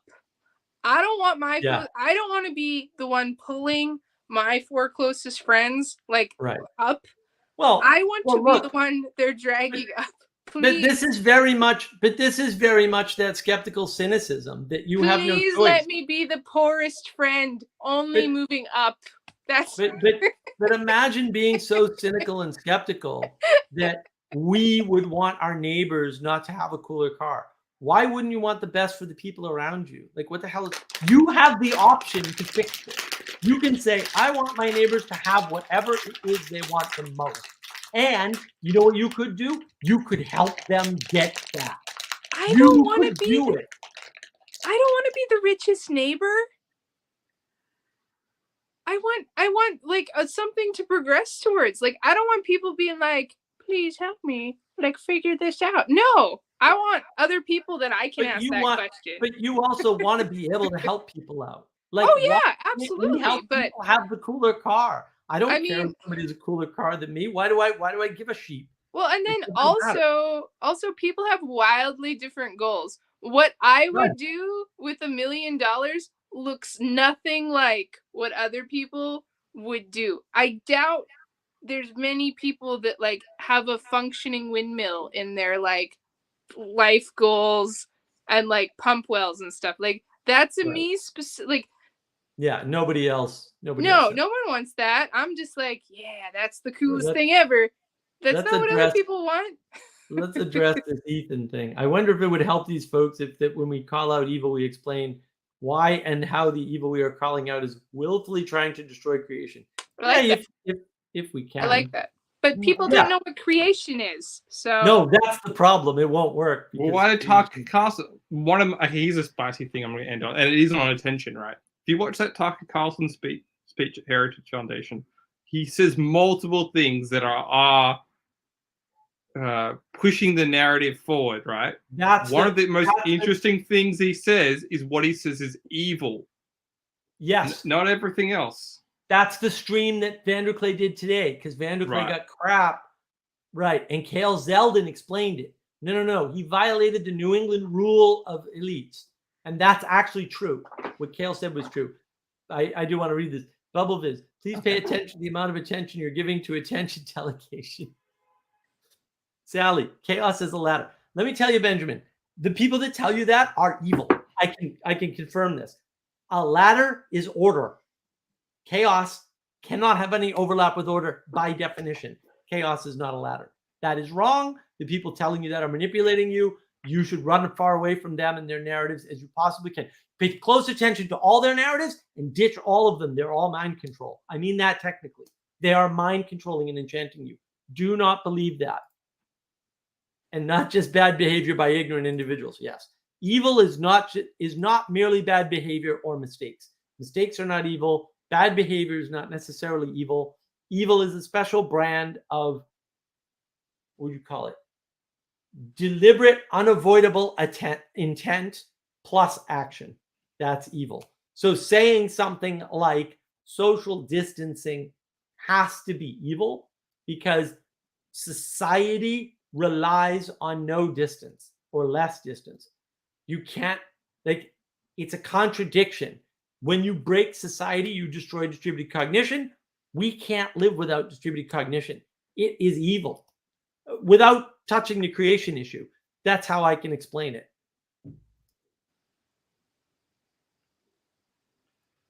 I was just memeing because it's how was saying about having wealthy friends reminding me of the Littlefinger quote. That's the bug. God bless everyone. See you, Jesse. Have a great day, my friend. You too. Enjoy your Saturday. I am also about to turn into a pumpkin, so I think I will. Any closing anythings? No, not really. I have to review everything to actually know what the stream is about. So, Stream is about attention. Kale's explicit statement that evil is metaphysical was good. See you, Sally. Have a great night. Thanks for joining. I agree. That was an important live stream that Vanderclown did. But also the ending was terrible. But you should watch it. It is still wonderful. I got to go back and watch the whole thing because I was distracted because I kept getting phone calls. All right, folks. That is our after party. Thank you very much for joining. It has been awesome. And we'll do it again in this format next week, unless people say, no, it's the worst format ever. I want to watch a whole 5.5 hours or 5 hours and 40 minutes at once instead of 2 live streams. So thank you, everyone. I hope you have a lovely week. If you want to see live streams sort of at different times, I'm going to try to do that with Manuel again. We did one on AI this week on Wednesday. I was on a live stream with Vanderklay on Tuesday. Watch those. And I will talk to you soon. We will do the pirate thing again. Enjoy, leave comments, subscribe, do the thing, hit the like buttons, all that stuff. Thank you very much. Have a lovely evening.